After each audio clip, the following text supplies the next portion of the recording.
Salut Mylène. Salut Kevin, comment tu vas? Eh ben écoute, ça va, ça va, ça va. De retour en Alsace, il commence à bien cailler. J'ai eu mes premières gelées, je sais pas comment c'est chez toi à Paname, mais en tout cas ici, l'hiver est là. C'est comme en Alsace, c'est pareil. Sur Paris également, l'hiver est là. Je me les pèle de ouf à bosser assis toute la journée. Donc peut-être que j'aurais dû faire un petit footing, tu vois, au lieu d'enregistrer ça. Mais on sait qu'il y a des gens qui nous suivent, il y a des gens qui attendent ce No Code and Money toutes les 2 semaines, Kevin. Donc il faut qu'on fasse quelque chose. Ah, la pression du Trop de résultat. pression. Bon, on va démarrer aujourd'hui. Merci beaucoup pour ceux qui nous écoutent. Merci pour ceux qui sont là et qui nous soutiennent. Comme d'habitude, on est sur YouTube et sur Spotify. Donc, en fonction de ce que tu voudras, eh ben, n'hésite pas à aller nous suivre si tu es plutôt audio ou vidéo. Aujourd'hui, on va faire quand même un peu plus finalement de vidéo. Le programme du jour avec Kevin, eh ben, c'est 3 sujets, comme d'habitude, 2 petits et un plus complet. Le premier, il va concerner tout simplement le sujet de Kevin qui voulait nous parler de SEO Tweets. On va voir ce que c'est. C'est un truc assez cool, mais je crois que tu as envie plutôt de nous raconter une sorte de fail dessus ou quelque chose qui n'a pas marché de ce que j'ai compris. On va Et voir, ouais, mais en tout cas, c'est un super outil et ce qui est très intéressant, c'est de voir en fait la stratégie que Kevin a voulu adopter en fait sur à la fois ce rachat. Peut-être tu vas nous raconter un peu plus en détail combien ça va se passer et surtout pourquoi tu as voulu le faire en fait sur Dotmarket pour faire vivre en fait pour faire vivre ta boîte, ton projet. Donc ça, c'est vraiment assez cool. Tu vas nous parler un peu de ta vision. Dans un second temps, c'est mon tour de vous présenter en fait aujourd'hui non pas un business, mais 2 outils que j'ai découverts. Donc Kevin, je vais te montrer deux petites extensions ou en tout cas 2 sites internet que j'ai trouvés dernièrement qui sont assez stylés. Et bon, je réserve un petit peu la surprise. Là, vous êtes obligé de continuer un peu la vidéo ou le podcast pour savoir ce que ça va être. Mais c'est vraiment un truc assez intéressant. J'ai découvert ça et en plus, c'est gratuit. Désolé pour ceux qui sont sur Spotify, vous verrez pas grand chose en fait sur cette démonstration d'outils, mais bah, il suffira d'aller sur YouTube. Et pour terminer, 3e sujet.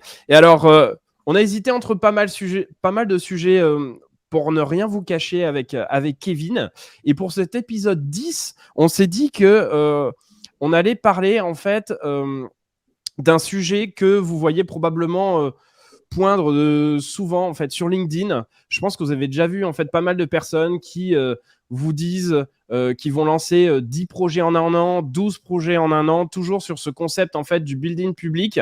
Et avec Kevin, on est quand même des entrepreneurs où on n'en est pas à notre première boîte.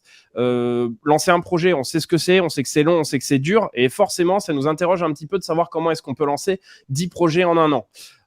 Donc, je pense qu'il y a beaucoup effectivement de marketing derrière. On va avoir l'occasion d'en débattre et l'idée, ça va être aussi de comprendre comment on peut faire pour lancer ces 10 projets parce qu'il y a sûrement un intérêt aussi à le faire pour des questions de personal branding, d'apprentissage, etc. Donc, c'est ce sujet-là qu'on va discuter avec Kevin. Du coup, dans cette 3e partie. Mais avant toute chose, je te propose, Kevin, qu'on rentre directement dans le vif du sujet avec ce premier sujet que tu nous proposes et qui est SEO Tweets. Qu'est-ce que c'est? exactement. Eh ben, alors, SEO Tweets, je vais te faire un petit partage d'écran. Tac, normalement, on devrait y être. Voilà. SEO Tweets, pour la petite histoire, c'est un tool que j'ai découvert sur une plateforme dont on a parlé déjà 2 fois dans ce podcast, Tiny Acquisitions. On s'est d'ailleurs souvent posé la question du modèle économique de Tiny Acquisitions versus un micro-acquire, etc. Pour ceux Tiny qui n'ont pas vu les Acquisitions, autres vidéos, tu peux juste rappeler vite fait ce que c'est que Tiny Acquisition, rapidement? ouais, c'est une plateforme de revente de petits projets. Il n'y a pas que du no-code, il y a un petit peu de tout, mais là, en l'occurrence, c'est un petit tool no-code. Mais globalement, c'est des petits projets qui sont pricés à moins de 5 000 $. Ça peut monter jusqu'à 10K max, mais la promesse, en quelque sorte, c'est vends ton side project qui fait déjà un tout petit peu de traction ou pas du tout, et globalement, price-le à 5K, maximum 10K. Et je suis tombé sur la petite newsletter de curation de Tiny Acquisition il y a une dizaine de jours sur cet outil, SEO Tweets. Et je me suis dit, OK, ça me plaît. Je pense qu'il y a une idée à faire pour le développer et qui puisse être utile pour mon business actuel avec Dotmarket. Donc, ni une ni deux, je crée mon compte sur Tiny Acquisition. Bon, j'ai compris comment il fait du pognon aujourd'hui parce qu'en fait, tu peux plus accéder à rien sans payer. Donc, j'ai payé mon petit abo à l'année à 140, 150 balles ou 170 balles. Ce qui n'est pas donné, hein, globalement, c'est pas beaucoup moins cher que ce que MicroAcquire fait avec des milliers de projets disponibles. Mais le listing, il n'est pas en public? Le listing est en public, mais tu peux ni contacter le vendeur, ni faire une offre de prix, ni rien. Enfin, tu peux pas. Moi, avant de faire une offre de prix ou avant de prendre l'abo, je t'avoue que j'aurais bien voulu envoyer un ou deux messages au vendeur, lui poser quelques questions sur le tool. Je sais pas, pouvoir peut-être même faire une transaction gratos pour avancer un petit peu. Bref, mais je me suis dit, le tool est cool, je vais payer mon abo, c'est ce que j'ai fait et je suis arrivé sur SEO Tweets. Le principe des SEO Tweets, il est bien mis en avant par Adam, hein, son créateur.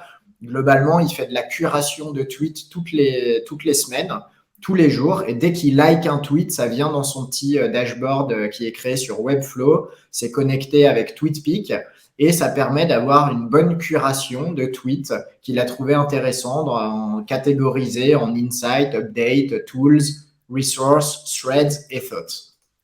Je vois ça, je me dis génial, on pourrait rajouter une petite catégorie Biz for Sale, business tips pour du achat-vente de business. Ça vaudrait le coup de rajouter du UX UI, ça vaudrait le coup de rajouter du case study. Il y a tellement de super case studies sur des achats-ventes de business sur Twitter que je me suis dit, OK, ça pourrait vraiment être sympa et ça pourrait être un outil même de lead. Alors, c'est majoritairement anglophone, mais ma vision, c'était de dire, c'est un outil qui pourrait être utile parce que je passe pas mal de temps sur Twitter.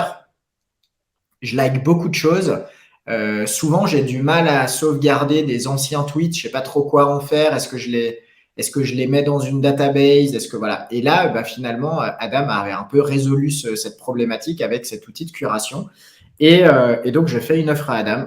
On avance très bien dans la discussion. Et j'en ai même parlé dans ma newsletter la semaine dernière. J'ai annoncé que j'allais annoncer le rachat d'un tool trop cool pour Dotmarket. Mais en fait, fail total. Fail total parce qu'il y a un membre de la famille de Adam ou des potes qui finalement ont exprimé le souhait de reprendre le projet.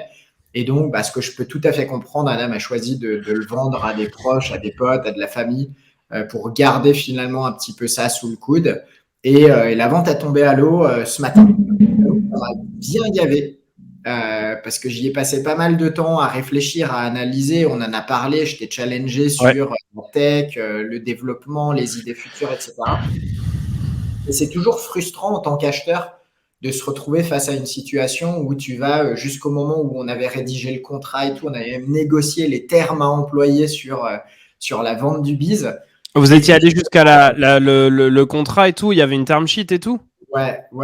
Mais le contrat n'était pas signé, hein, je tiens à préciser. Il n'y a pas eu de malfaçon ou quoi que ce soit dans le deal. Hein, tu vois, il s'est retiré très tardivement du deal, mais de manière totalement légale. Hein. Et voilà. Mais voilà, la petite leçon que moi j'en tire, c'est que c'est un bon rappel que rien n'est jamais joué à ce que l'argent soit sur ton compte si tu es vendeur ou que tu aies récupéré le business si tu es acheteur.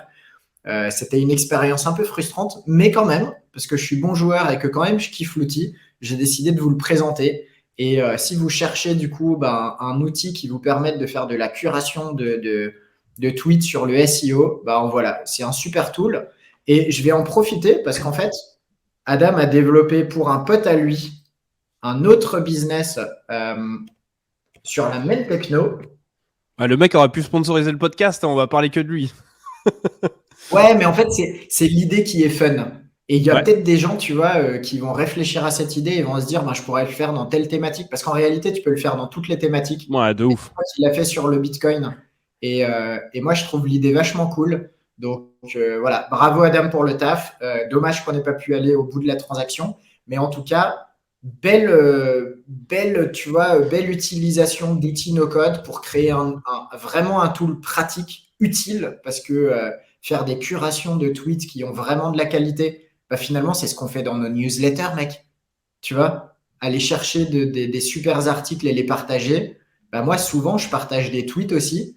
Et voilà, donc j'ai kiffé son tool. J'aurais trop eu envie de l'acheter. Peut-être qu'on le fera développer d'une manière un peu différente pour d'autres markets dans le futur. Je suis pas certain. J'aimais bien l'idée de racheter un tool no-code, mais voilà mon tool de la semaine. Écoute, bon, dommage, désolé pour toi, hein, pour le coup, c'est vrai que ce projet est pas mal. Moi, ce que ça m'inspire, c'est que je sais que toi, c'est pas t'as pas envie de te mettre à la technique, t'as pas le temps pour faire ça, mais en réalité, par contre, c'est vraiment un projet qui est pas si compliqué que ça à développer. Typiquement sur du no-code, en fait, en plus, le gars allait vraiment sur SEO Tweets parce que vous allez voir, en fait, tout ce qu'il a utilisé, c'est plutôt assez simple.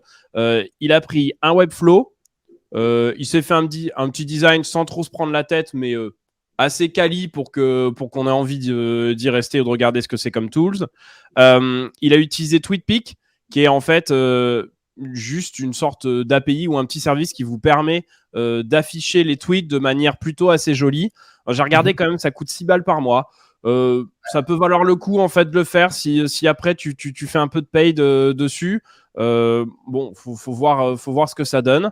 Il a utilisé également, alors c'est juste pour la partie plus technique, puisque il a forcément mis en place une partie CMS en fait sur Webflow. Il a utilisé donc la partie filtre que FinSuite, qui est une agence en fait no code et particulièrement Webflow, a mis en place. Donc c'est pareil, ça c'est du gratuit. Ça demande juste un peu de setup pour pouvoir être mis en place. Rien de très compliqué.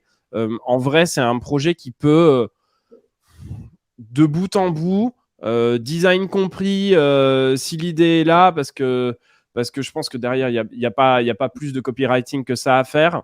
En vrai, en une semaine, je pense que c'est plié comme projet. Pour quelqu'un qui s'y connaît, normalement, ça le fait. Après, c'est vrai qu'effectivement, il faut mettre en place cette curation. C'est-à-dire que d'un point de vue technique, je dis une semaine, mais en vrai, quelqu'un qui est chaud, je pense qu'en 2-3 jours, c'est plié l'histoire. Et ensuite, effectivement, il y a quand même toute cette partie de curation. Par contre, ça me faisait penser que tu me disais, moi, je passe beaucoup de temps à liker sur Twitter pour m'en souvenir. Et ça peut être également automatisé. Alors, du coup, j'en continue pour ceux qui sont plus techniques et qui nous regardent. En fait, à partir du moment où vous pourriez mettre en place une automatisation du genre, quand je clique sur un like sur Twitter, alors directement ça publie sur le Webflow, sur le site en question. Enfin, ça crée un nouvel item dans un CMS et ensuite ça le publie. Et en fait, là, il n'y a plus besoin de maintenance. C'est-à-dire qu'en fait, tu es tranquillement chez toi en train de regarder la neige qui tombe en Alsace et tu fais ton petit Twitter et le soir, et ensuite, tu peux les publier comme ça. Et en vrai, tu peux vraiment t'automatiser un tool qui te prendrait 0 temps pour le faire.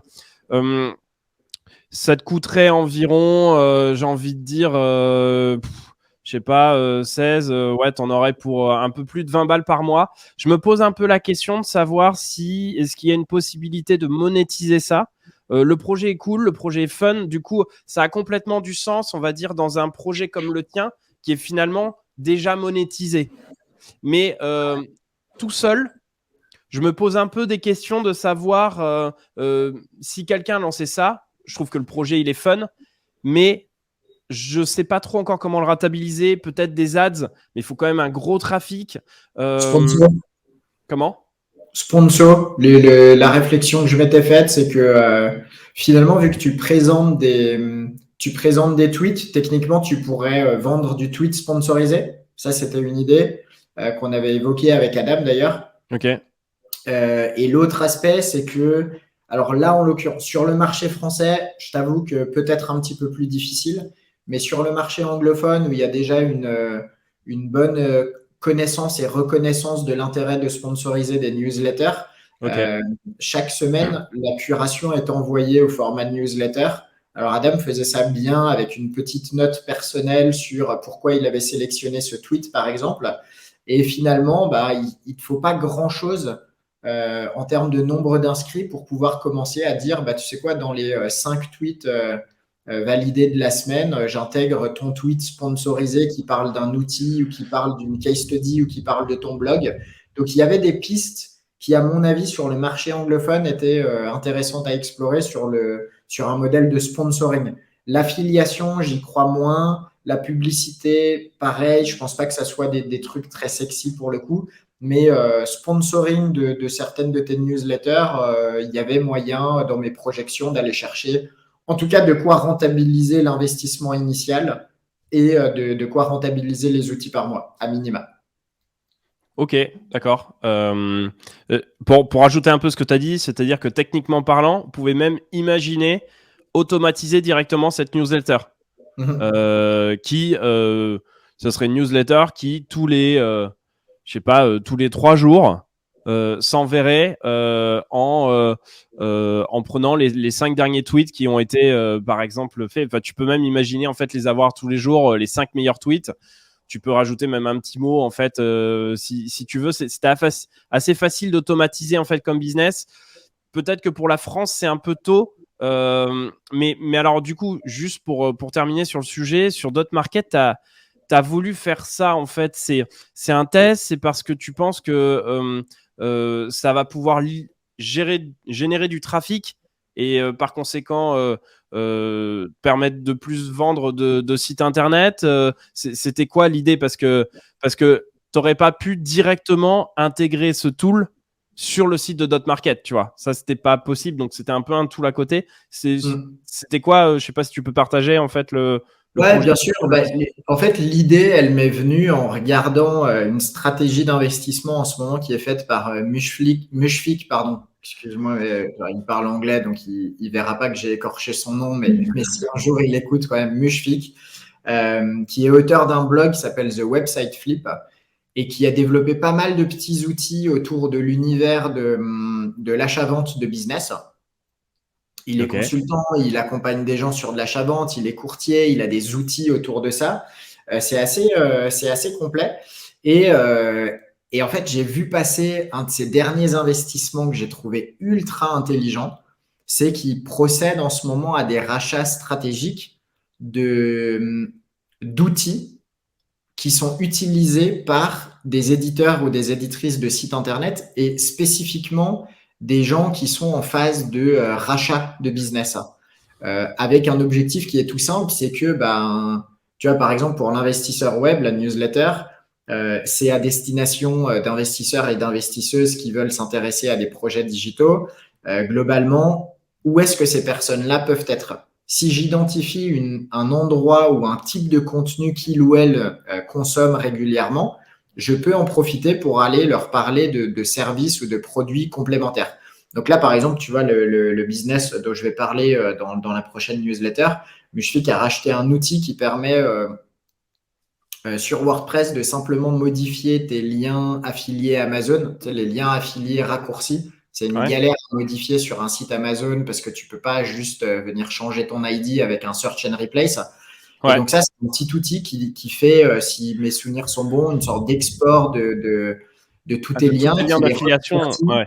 voilà, et ensuite qui te les réintègre proprement.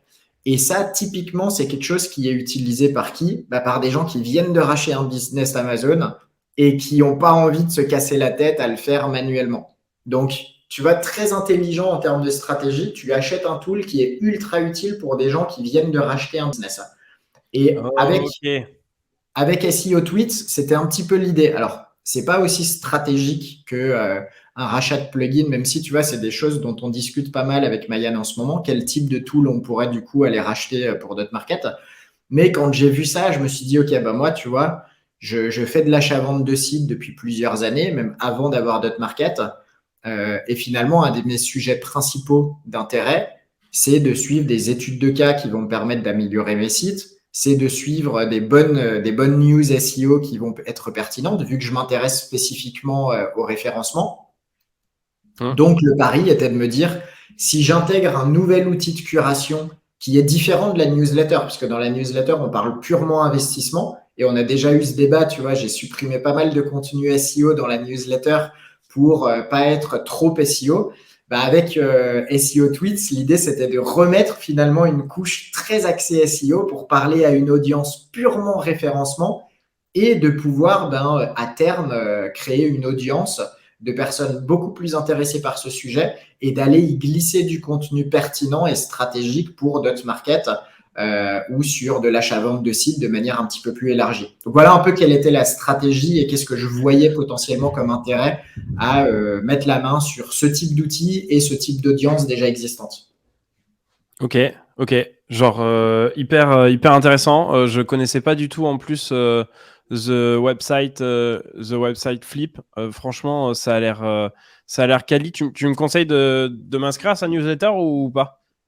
Alors moi, je suis inscrit à sa newsletter. Là, elle est passée en payante, tu vois, business newsletter qui est basculée en payante. J'ai pas encore fait le choix de basculer en payant, mais je t'avoue que de plus en plus régulièrement, je vois les études de cas qu'il fait passer et j'ai vu que j'en ai déjà lu beaucoup des gratuites. Je me tâte. On vient de signer un deal avec Mushfik. Un de ses produits, en fait, va bientôt être disponible en co-branding avec Dotmarket. Donc, Oh. donc, je me tâte et je pense que les premières commissions qu'on touchera sur la vente du tool serviront à payer la newsletter. Parfait. Écoute, fun. Bah du coup, tu nous reparles de ça dès que c'est fait pour qu'on voit un petit peu ce que ça a donné, quoi. Mais carrément, la stratégie est fun. J'avoue que pour une code school, je pense que j'ai finalement aussi un peu une stratégie comme ça, mais j'ai moins cette stratégie de rachat de tool. Peut-être parce que techniquement, je me démerde plus. Donc finalement, tu vois, moi, ce qui m'intéressait, c'était de savoir en fait comment c'était fait. Aujourd'hui, je t'ai dit, moi, en une semaine, le projet, il est plié. Après, la question, c'est est-ce que j'ai une semaine aujourd'hui à consacrer à ce genre de truc? Ouais, une La réponse audience. est non. La réponse est non. J'ai beaucoup trop de choses à préparer avec le bootcamp qui arrive, mais en fait, pour le coup, je pense que c'est une excellente stratégie, effectivement, d'avoir des petits outils derrière qui vont correspondre aux différentes cibles que tu as sur ton sujet, d'aller les Yes. toucher autrement que d'aller leur envoyer de la pub tout le temps. Je fais ça, achète. D'abord de créer de la valeur et ensuite les gens viendront. Et en fait, c'est globalement ce qu'on a fait tous les deux avec nos deux newsletters, que ce soit Dotmarket ou No Code Station. En fait, on les a jamais rendues payantes. On crée de la valeur chaque semaine. Et puis, on voit ce que ça donne au moment où on crée effectivement nos services et on voit comment ça va pouvoir nous servir. Et pour le coup, je pense que ça, c'est une super strat. Et pour ceux qui écoutent et qui ont envie de faire ça, si vous voulez vous poser la question comment taper une bonne audience sans avoir de la pub ou sans être une star en SEO, créer de la valeur, c'est probablement une bonne idée aussi, en fait. Donc, Ouais, et puis j'ajouterais que l'intérêt aussi, parfois, c'est juste la communauté. Hein. Moi, ce que j'aimais bien dans SEO Tweets, au-delà de l'outil, c'était qu'il y avait déjà un peu plus de 1000 inscrits à la newsletter, qu'il y avait déjà du contenu qui avait été created. Et c'est vrai que c'est un tout. Tu vois, l'outil, c'est une chose, mais c'est encore mieux si tu rachètes un outil qui a déjà vécu, qui a déjà une audience. Là, le nom de domaine avec quelques petits backlinks aussi sympas. Enfin, tu vois, il y avait un tout qui ok. rendait le truc assez excitant. Euh, Mm. mais je suis d'accord. Stratégiquement, il faut toujours se poser la question de savoir si c'est mieux de le créer de zéro exactement comme tu le veux, ou bien s'il y a des petits bonus qui vont avec. Et pour conclure, tu vois, sur ce projet, on a eu cette discussion on a eu ensemble, Milan, tu Mm. m'as dit un petit peu combien toi tu pensais que ça me coûterait à faire dev. Et globalement, le prix que j'en avais obtenu était à peu près le coût du développement que tu m'avais estimé, mais je récupérais en plus l'ancienneté, Ouais. un joli nom de domaine, les backlinks vers le nom de domaine si un jour je décidais d'intégrer ce tool à Dotmarket et une Ouais. petite audience déjà existante. Donc tout ça en bonus, ça faisait un prix qui était vraiment très raisonnable et qui valait le coup de ne pas le faire développer de zéro, on va dire. Carrément. Non, mais pour le coup, c'était faire. Dommage que ça n'ait pas marché parce que je pense que c'était le bon prix et c'était OK. Bon, Il y en next aura time, d'autres. j'ai envie de dire. Next time. Ok, Exactement. tu voulais ajouter un truc ou pas? Non, conclusion, non, je te parlerai bientôt du tool enfin de l'outil qu'on lance en co-branding avec Mushfit parce il est fait sur Airtable, donc ça sera une bonne occasion de parler business De et no ouf, code dans un de prochain ouf, épisode. trop bien, trop hâte. Mais Écoute, je te laisse prendre la main avec les outils que tu dois nous présenter parce que je l'ai monopolisé là pendant 24 minutes. À toi, Milan. C'est pas grave. De toute façon, on est chez nous, on fait ce qu'on veut, Kevin. Donc, si Exactement. on veut y passer 24 minutes, Allez me on y chercher passe une bière, 24 minutes. je reviens. Ok. Alors moi, aujourd'hui, je voulais pas vous parler. Enfin, j'avais plein de business dont je voulais vous parler, mais on fera ça dans des prochains podcasts, dans des prochaines émissions. Il y a 2 tools que dernièrement j'ai vu en fait tout simplement la semaine dernière et qui sont pas incroyables, mais qui sont des tools de productivité qui moi m'aident bien. Alors il y en a un premier. Je l'ai vu passer en fait sur Product Hunt. Ça s'appelle erase.bg. Alors attends, je vais partager mon écran, comme ça tu seras pas obligé de le faire. Bouge pas. Share screen. Tac. Hop. Et donc, désolé pour ceux qui sont sur Spotify, hein, vous irez voir la partie vidéo sur YouTube. Alors, j'y vais. Est-ce que tu vois bien le tool là, erase.bg? Voilà. Tiens, d'ailleurs, en parlant de ça, .bg, j'ai cherché sur GoDaddy et OVH et j'ai pas trouvé pour acheter un .bg. J'ai peut-être regardé au mauvais endroit en fait, mais je trouvais ça intéressant parce que .bg, je sais pas où c'est, mais c'est background. En fait, c'est la réduction de background et je trouvais que c'était assez intéressant d'acheter ce genre de nom de domaine en fait Ouais. pour le coup. Je sais pas du tout si ça rentre, enfin bon bref. C'est des jolis jeux de mots. Pour la petite histoire, l'autre jour, j'ai vu passer une newsletter qui annonçait les plus grosses ventes de noms de domaine en .fr. Ok. Et dedans, par exemple, c'est chauffage.fr qui s'est vendu le plus cher en 2020 sur les marchés français publics, hein. Attention, il y a pu y avoir des ventes privées non communiquées, mais bon, publiquement. Et Et c'est combien? C'est combien, genre, chauffage.fr? 62 000 euros. 62 Combien? 000 euros. 62 000. Ouais, j'aurais pensé plus, tu vois, ok. Ouais, c'est pas mal, mais bon, quand tu vois des noms de domaine en .com qui partent pour des millions, probablement que heater.com serait parti à 620 000 dollars, tu vois. Euh, mais le truc fun, c'est que du coup, il y avait une très grosse vente sur le marché enfin, qui était catégorisé comme le marché italien parce que c'était un .it. Mais en fait, le nom de domaine, c'était diminish.it. Et du coup, c'est quasiment sûr que c'est pas un Italien qui l'a acheté, tu sais, c'est juste quelqu'un qui a fait un joli jeu de mots, qui a dû développer un tool en plus probablement pas sur le marché italien et qui s'est vendu à 6 chiffres, tu vois, plus de 100 000 dollars. Donc des fois, l'extension comme ça, tu vois, c'est .bg. Si quelqu'un vend erase.bg, ça sera probablement la plus grosse vente jamais réalisée par cette extension. Mais en fait, dans ce cas Ok. précis, le nom de domaine, il est parfait et l'extension, elle va trop bien avec, quoi. Bah, j'ai une autre histoire d'extension et après je passe sur les outils, mais puisqu'on est là, c'est notre conversation. Je sais plus, je regardais pour des recettes de cuisine, etc. Et il y a un gars, il a acheté, un gars ou une nana d'ailleurs, hein, j'en ai aucune idée, une personne a un site internet et il a acheté le nom de domaine recette.de. Et DE, c'est Deutschland, c'est Allemagne en fait. Et en fait, Ouais. ça fait recette de couscous. Et tu vois, tu rajoutes en fait à chaque fois, tu vois, recette.de/couscous je sais pas saucisse purée, C'est etc. Tu génial. vois. Et ça, j'étais là, ok, cette personne est un magicien et j'ai trouvé que c'était hyper bien. Le site, franchement, il est sûrement tout le temps en ligne, il rank ultra bien. Et bon, on sait que l'URL n'est pas forcément extrêmement importante en fait dans les critères SEO, mais je trouvais que c'était plutôt fun et ça avait du sens en Très termes de smart. lecture en fait. Et c'était plutôt assez malin, tu vois, d'avoir acheté ça. Donc voilà, c'était la petite anecdote aussi Le que j'avais dérapage trouvée. extension. Allez, retour sur erase.bg. Exactement. Et en fait, erase.bg, c'est comme son nom l'indique, en fait, ça permet d'enlever le background d'une photo. Alors, il y a un autre tool que moi j'utilisais qui s'appelait remove.bg, qui est très connu. Mais le problème de remove.bg, c'était qu'en fait, les photos que tu uploads dessus, lorsqu'il t'enlève en fait le fond d'écran, tu te retrouves en fait avec une photo qui est en faible qualité. Donc, si après tu veux par exemple réutiliser le PNG que tu as eu par la suite, tu veux le réutiliser dans des visuels. Typiquement, par exemple, c'est ce que j'ai utilisé sur les visuels qu'on a sur la miniature de YouTube ou de Spotify pour No Code and Money. tu te retrouves avec des qualités de photos qui sont pas géniales. Ce qui était et ce qui est toujours top, donc avec erase.bg, c'est qu'en fait, tu n'as plus cette limite-là.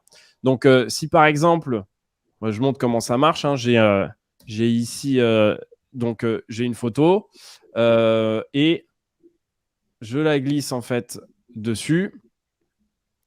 Bon, c'est tout simple, hein, rien d'incroyable. Et donc, tu te retrouves en fait, donc du coup, avec derrière, et donc il y avait une maison, etc. Et en fait, bon, le gars est plutôt bien découpé. Et en fait, tu peux télécharger en full image. Bon, c'est juste un petit tool que je voulais faire pour ceux qui font un peu de visuel, qui ont besoin effectivement de faire un peu de YouTube, etc. En vrai, c'est un petit tool qui est assez utile, que moi j'utilise pas mal, que j'ai utilisé un petit peu également pour le site d'Uncode School, etc. Donc, en vrai, voilà, tu vois là, il y a l'original, le background, original, background. C'est plutôt bien fait. Donc, voilà. Petit tool, petite idée, si jamais ça sert. J'ai pas besoin d'en dire plus, mais globalement, c'est remove.bg, mais en version premium et gratos. Donc, ça se prend, j'ai envie de dire. Donc, ça, c'était le premier tool. Je sais pas si tu as un truc à dire dessus, mais enfin bon, voilà, tout le très classique. Je me dis juste que fut un temps, j'ai pris des cours pour apprendre à détourer avec Photoshop et que ce temps est révolu. Ah ouais, non mais franchement, moi, c'est pareil. Sur Photoshop, trop relou. J'ai même pas Photoshop. Et ça, par contre, tu vois, je trouve que c'est vraiment typiquement le genre de petit SaaS hyper intéressant à créer et qui ensuite peuvent peut-être pas trop mal se revendre en fait comme site. Bien Parce que sûr. ça, c'est hyper utile. Tu fais une API, c'est hyper utile pour un e-commerçant par exemple. Tu vois. Carrément.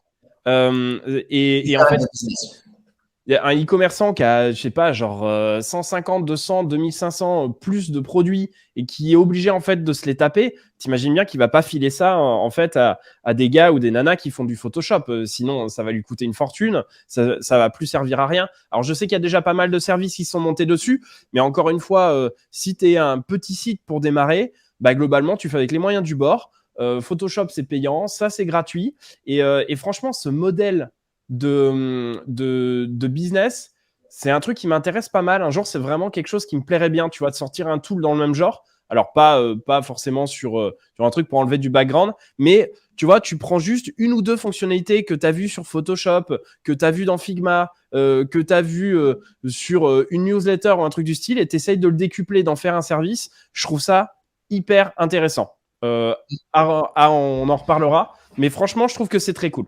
Donc voilà, ça c'était le premier truc que je voulais te présenter. Et le deuxième, alors je ne sais pas si tu connais, ça s'appelle Shutter. Tu connais ou pas? Non. Non. Ok. Shutter, c'est un truc un peu bête et méchant, mais qui résout pour moi un problème qu'ont à peu près 100% des personnes qui sont sur un ordinateur, qui est celui de la copie d'écran. Ok. Donc le nombre de fois où tu as dû faire des copies d'écran pour un élément sur ton écran, toute une page, etc. Je pense que tu l'as fait plein de fois. Moi, je l'ai fait pas mal de fois aussi. Aujourd'hui, moi, je suis sur 5 Mac. par jour en général. Comment? 5 par jour en moyenne, j'en fais des 5 par captures. jour. Donc, globalement, ça commence à faire pas mal. Moi aussi, j'en ai en règle générale plutôt pas mal. Et bon, bah, sur Mac, il y a une copie d'écran un peu classique qui fonctionne bien, mais sans plus, quoi. Ça casse pas trois pattes à un canard, comme on dit. Mais en me baladant sur Reddit, je suis tombé sur Shutter. Et en fait, Shutter, c'est un tool qui te permet de faire des copies d'écran, mais qui a également, en fait, on va dire, qui est un peu surboosté avec d'autres petites, comment dire, d'autres petites fonctionnalités que j'ai trouvé genre super bien. Donc moi, une fonctionnalité que j'aime bien, par exemple, c'est celle de pouvoir prendre toute une page. Ok. Et donc, pour pouvoir prendre toute une page. Donc moi, je me suis déjà mis mes raccourcis. Alors là, tu le télécharges. Malheureusement, c'est que sur Mac. Désolé pour ceux qui sont pas sur Mac. Et donc moi, je me suis déjà créé mes petits raccourcis. Donc par exemple, imaginons donc là, ici, je vais me prendre j'ai envie de prendre en fait toute la page. Donc là, paf, paf, paf, ça me déroule toute la page pour la voir. C'est assez utile, par exemple, pour des designers. Hein. Ok. Et donc là, est-ce que tu vois bien ou pas? Ouais, nickel. Ouais, tu vois la copie d'écran ou pas aussi? Là, on voit le release note, donc ça doit être le bas. Non, je pense pas Ah que. non, mais du coup, attends. Ok, ça marche. Je le refais parce que c'est juste que j'avais pas. J'avais pas Il faut que tu partagé tout. partages Ouais, le je screen. repartage mon écran. Ok, c'est le live. C'est toujours comme ça. Tac. Donc là, normalement, c'est bon. Donc vas-y, je le refais. Au pire, je couperai au montage si j'ai pas la flemme. Tac. Et donc ici, moi, ce que je veux faire, c'est prendre toute la page. Tac. Donc ici, ça me le déroule. Tout est tranquille. Tac. Ok. Donc là, normalement, est-ce que tu vois la Yes. fenêtre? Ouais, Tu la vois bien? ouais. Ok. Et donc là, bon, évidemment, je peux zoomer. Donc, ce qui est assez cool, c'est que déjà, tu as une possibilité, donc, tu vois, là, en haut à droite, de recherche, d'avoir les couleurs. Je trouve Ah ça ouais, hyper cool. Tu passes ta souris, tu as directement les couleurs dessus. Bon, tu as l'image, en fait, tu as l'image aussi. Tu peux zoomer. Ok, là, on est très bien. Et ce qui est bien, c'est qu'en plus de ça, tu as la possibilité d'avoir, en fait, plusieurs choses assez cool. Alors, par exemple, bah, tu peux directement, en fait, rajouter, tu vois, si tu veux cliquer ici, tu peux directement, en fait, éditer ton image. Là, Hmm. tu as du texte, clique ici, paf. Bon, là, on est sur du classique, mais tu vois, j'ai pas besoin d'aller sur 45 tools, en fait. Je trouve ça plutôt assez bon. Et il y avait un dernier élément que je voulais te montrer qui pouvait notamment parler aux designers et que je recherche. Alors, hop, pardon, mince. Est-ce que. Ah, bon, désolé. Tac. Ici, juste pour que je m'en souvienne, alors tu as la possibilité également de blur un élément si tu veux. Ça, c'est plutôt assez bien. Tu vois, si tu veux faire de l'édition assez rapide, tu veux pas qu'il y ait Ouais. des visages ou autre. J'avais trouvé que c'était plutôt bien. C'est assez nice. Et alors, je te cherche juste une petite dernière fonctionnalité que j'essaye de voir. En fait, tu as la possibilité également de choisir, enfin de vérifier les espaces qu'il y a en fait entre un élément puis un autre. Ce qui peut aider en fait un designer, mais pour mesurer les distances, alors ouais, ce qui se passe c'est que visiblement faut faire voilà. Et là tu vois par exemple, je peux mesurer la distance qu'il y a entre tel élément et tel élément. Tu vois juste en fait je clique vers le bas, je peux mesurer ça. Tu as la possibilité également, tu vois, avec les flèches directionnelles, de mesurer ce qu'il y a entre shutter et survey. Tu vois, il y a 139 pixels. Tu vas me dire, toi, pour ton Ok. business, ça ne te sert pas à grand-chose, mais en vrai, il y a quand même quelques trucs que tu pourrais utiliser. Et en plus, bah, si tu es designer, c'est quelque chose qui sert bien. Et en vrai, c'est gratos. Et je suis désolé pour l'instant, c'est clairement le meilleur tool de capture d'écran que j'ai vu. Et en plus de ça, c'est gratos.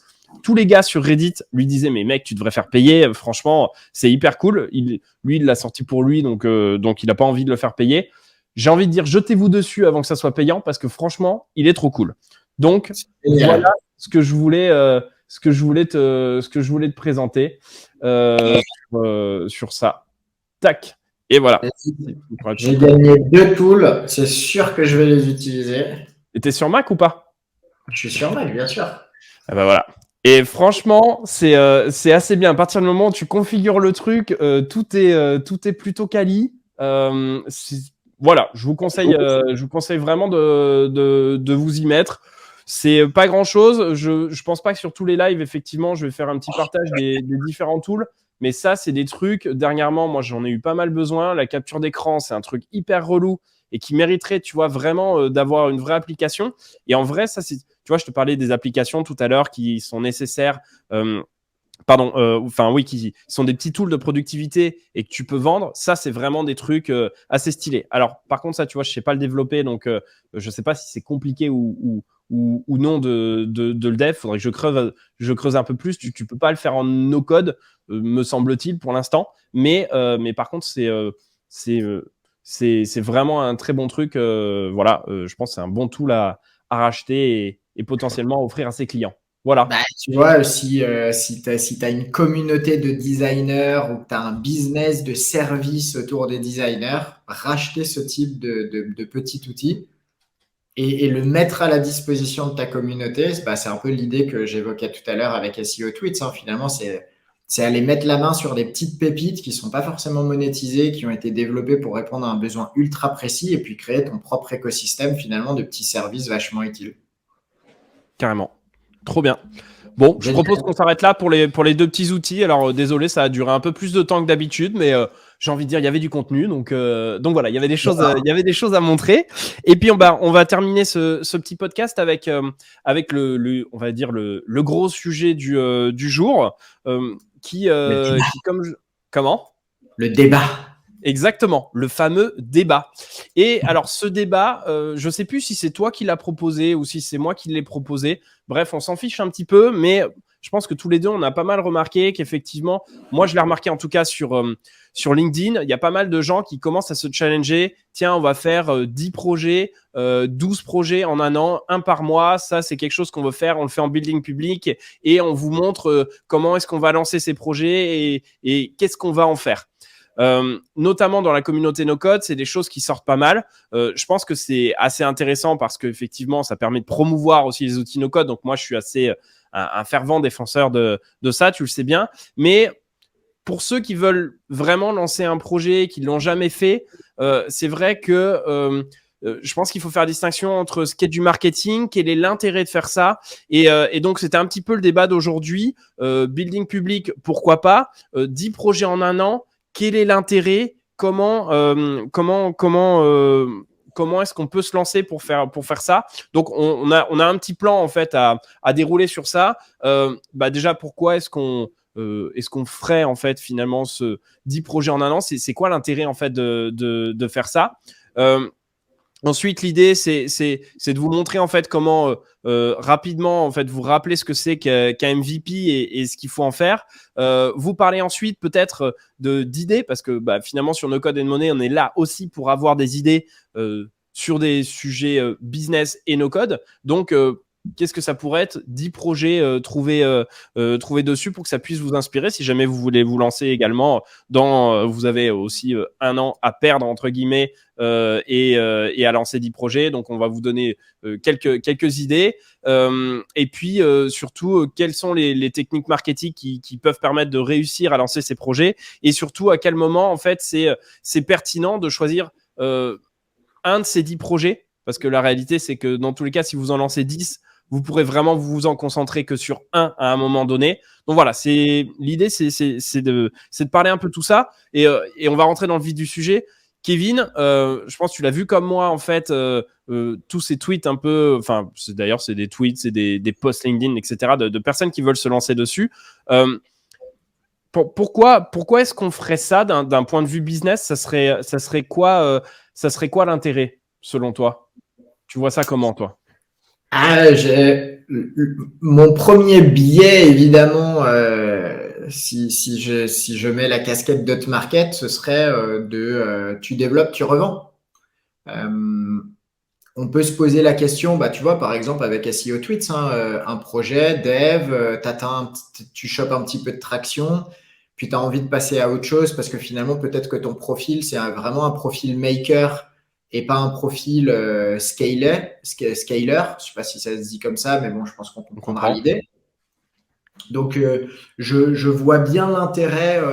J'ai vu passer un tweet l'autre jour d'un petit gars, un gamin de 15 ans, 16 ans, 17 ans qui revendait ses projets sur Tiny Acquisition, justement. Et tu vois qu'il faisait ça pour le fun. Il développait des petits produits qui répondaient à des petites problématiques et ensuite il les mettait en vente et il encaissait quelques milliers de dollars à chaque fois puisque c'est toujours des projets qui globalement partent entre 1 et 5K. Donc ça, c'est le premier éventuel élément que je verrais, c'est peut-être que tu fais ça parce que tu as envie d'avoir un business qui consiste à créer des mini-biz où tu vas juste faire le taf qui t'excite, qui est d'identifier une problématique, trouver une solution, mais qu'ensuite, tu n'as pas envie de le dev plus et tu es payé pour ton mini-dev. Première hypothèse. Ok. Moi, je suis un peu... mon cœur balance en fait sur ce sujet parce que effectivement, moi je vais le voir d'un point de vue technique et d'un point de vue méthodologique. Je pense que développer 10 projets en un an, c'est absolument génial parce que c'est à la fois la possibilité d'essayer de comprendre comment identifier une problématique. Si tu es sur 10 projets, si vraiment tu joues le jeu à fond, il faut que tu identifies 10 vraies problématiques. et que tu essayes de voir comment tu peux les solver, comment tu peux les résoudre via, je sais pas, un site internet ou autre chose, et comment est-ce que tu peux les résoudre techniquement parlant. Donc, à la fois, tu apprends la méthodologie de comment est-ce qu'on trouve une problématique, et à la fois, tu apprends de la technique pour résoudre cette problématique. Globalement, en tout cas, nous, c'est ce qu'on fait sur le bootcamp chez Uncode School. Donc, moi, on va dire que la méthodologie ou en tout cas l'idée, je trouve ça génial. Mais j'ai une petite... j'ai un petit bémol quand même parce que j'ai envie de me demander à qui ça s'adresse vraiment ce genre de projet. Parce que est-ce que ça s'adresse à quelqu'un qui démarre qui démarre et qui n'a pas de revenus et qui cherche un petit peu ce que ça donne? Est-ce que c'est quelqu'un qui a déjà plutôt bien réussi, qui peut se permettre de partir un peu dans tous les sens et de jeter un projet comme ça? Tu vois, il y a quand même une question de revenus. C'est vrai qu'en France, il y a pas mal de gens, par exemple, qui ont le chômage quand ils montent leur boîte. Mais je ne sais pas si c'est rendre service forcément que de monter 10 projets. Alors effectivement, d'en essayer 2-3, ça vaut le coup. Mais derrière, globalement, si vous avez besoin d'argent, c'est pas sûr que sur Tiny Acquisition, c'est pas sûr en fait que les gens revendent derrière. Hein. Donc c'est quand même un petit peu compliqué. Donc moi je pense que ça s'adresse pas à tous les profils d'entrepreneurs de faire ça, et tout le monde n'a pas la chance de prendre un an pour tester 10 projets. Ça, c'est la première des choses. Et la seconde, c'est que qu'est-ce que ça vaut vraiment un projet au bout d'un mois? En vrai, je veux dire, tu en as déjà lancé plein des projets. J'en ai aussi pas mal à mon actif. Mec, au bout d'un mois, globalement, j'ai jamais lancé des projets qui pétaient la baraque, en fait. C'est compliqué. Et donc, en fait, parfois, tu peux être sur la bonne problématique, tu le résous bien techniquement, mais si tu dois déjà penser et passer à l'autre sujet, en fait, tu sais même pas si ton projet il marche. Donc, est-ce que ça vaudrait pas le coup de se dire, non, tu sais quoi, j'ai un an pour moi, je vais creuser une ou deux problématiques, mais par contre, j'y vais vraiment à fond. Je fais vraiment une vraie brand. Je fais vraiment une vraie solution technique, etc. Et je vois si ça vaut le coup. Parce que j'ai peur qu'au bout d'un mois, sorti de la landing page, il n'y ait pas grand-chose qui soit fait. Ou en tout cas, moi, c'est de ce que je vois dans la plupart des choses qui tournent. Je me dis, ah ouais,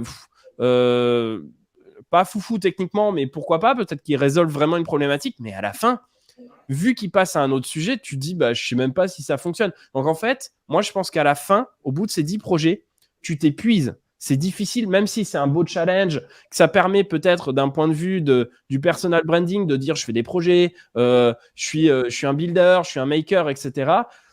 À la fin, qu'est-ce que tu as apporté qu'est-ce que tu t'es apporté à toi après avoir fait ça? Je pense que tu as découvert des trucs, mais en fait, je pense que par contre, niveau revenu et renta, t'es un peu à Z à la fin. Il doit pas y en avoir beaucoup. En tout cas, j'ai pas des success stories de gens qui ont lancé des trucs comme ça. Donc, de mon point de vue. On va se mettre à deux les makers, mais je pense que c'est un mindset et c'est peut-être des phases de vie et c'est sûr. Moi, je suis persuadé que tu lances pas 10 projets successful en un an. Impossible. Je serais ravi que quelqu'un vienne me prouver le contraire, qu'elle a réussi à monter 10 projets successful en un an. Mais welcome, viens au podcast, viens nous en parler, chaud bouillant, n'importe qui, il n'y a pas de problème. Et je serais ravi de revenir sur mes propos et d'applaudir quelqu'un qui aura réussi à le faire. Mais c'est pas péjoratif, tout ça, c'est pour dire que la réalité, c'est que c'est du taf de lancer un projet, c'est du taf d'identifier la bonne thématique et la bonne solution pour y répondre, et ensuite de la développer. Parce que moi, par exemple, je suis quelqu'un qui a beaucoup d'idées, mais tu le sais, on en parle souvent, j'ai zéro skills techniques. Donc, je pourrais probablement te trouver un problème. C'est faux ce que tu dis. Même tu sais quand même lancer un WordPress, tu sais bien le setup, tu sais te référencer. C'est pas. Moi, je connais des gens qui n'ont aucun skill technique. Je t'ai lancé une newsletter sur Substack. C'est très bien. Mais bon, tout ça pour dire que tu vois, les tools qu'on vient d'évoquer, SEO Tweets par exemple, ceux que tu as montrés, qui répondent vraiment à des petites problématiques ultra précises. trouver l'idée, c'est une chose, et c'est pas donné à tout le monde de trouver vraiment la bonne idée qui répond vraiment à un problème, hein, un vrai problème. Trouver la solution, c'est encore une autre chose. Et développer la solution pour qu'elle apporte réellement la solution que tu as promis, c'est encore une autre étape. Et acquérir la première traction pour aller marketer ce produit et récupérer tes premiers utilisateurs, c'est encore une autre étape. Et mine de rien, les profils qui sont capables de faire toutes ces étapes, ils sont assez réduits. Moi, par exemple, je sais faire que peut-être 2 ou 3 de ces 4 étapes, tu vois, et j'élimine du coup direct une grosse partie technique. Après, on verra sur les différents bis que tu peux lancer. Il y en a effectivement qui requièrent moins de technique, et donc dans ce cas-là, pas de problème. Mais ensuite, tu vois, l'idée de SEO Tweet, j'y avais jamais pensé avant de la trouver. Une fois que je l'ai vue, je me suis dit, c'est génial. Erase.bg, j'ai dû me poser 100 fois la question, tu vois, de punaise, comment on pourrait enlever un background facilement. Pour autant, je me suis jamais dit, je vais développer un tool. Donc, ça demande un mindset, tu vois, c'est un mindset de maker, d'identification des problèmes et de création des outils. Après, je pense que moi, je le vois beaucoup comme un aspect marketing. C'est-à-dire que tu annonces que tu vas lancer 10 projets, tu démontres ta capacité à déployer 10 projets. Là où je suis un petit peu plus sceptique, c'est sur la communication autour. C'est souvent d'ailleurs un aspect communication, hein, quand tu lances un projet. Moi, je le vois bien, tu vois, par exemple, lancer la version audio de l'investisseur web tout en maintenant la communication sur l'investisseur web, tout en maintenant la communication sur DotMarket, il y a un moment donné, ça devient compliqué parce que je ne peux pas me dédupliquer, tu vois, je ne peux pas faire 12 000 communications par semaine sur mes outils auprès de la même audience. Il y a un moment donné, il faut être capable de segmenter et finalement, étant donné que je suis actif uniquement sur LinkedIn, un peu sur Twitter et via ce podcast qu'on fait ensemble, qu'est-ce qui se passe si toutes les semaines, je viens parler d'un autre projet? Le message va être compliqué à suivre. Donc, si je voulais lancer 10 projets, il faudrait que j'annonce clairement que je vais lancer 10 projets et que globalement, aucun de ces projets ne sera mon projet. Je vais me détacher complètement de ces 10 projets et je vais juste les mettre comme des entités développées par, mais sans réelle volonté de devenir un élément contributeur de la communauté que je devrais développer autour. Et c'est peut-être ça le côté que je trouve un peu dommage, tu vois. C'est je développe 10 tools, ok, mais en fait, si je peux m'impliquer dans aucun, il faut une capacité à te détacher du projet et le voir vraiment comme une business unit que tu développes. Et c'est pour ça que je parlais de revente tout à l'heure. Tu vois, si tu développes et que tu t'es fixé un objectif de revente, revente au bout d'un mois, quand même, qu'est-ce que ça vaut un projet au bout d'un mois? On est d'accord, ça vaut pas grand-chose de plus que la tech. C'est ça. L'idée. Par contre, le même projet au bout de 6 mois ou un an, il peut valoir une petite fortune, plus ou moins grande en fonction de l'audience, de l'attraction, même de la monétisation qui a été réalisée.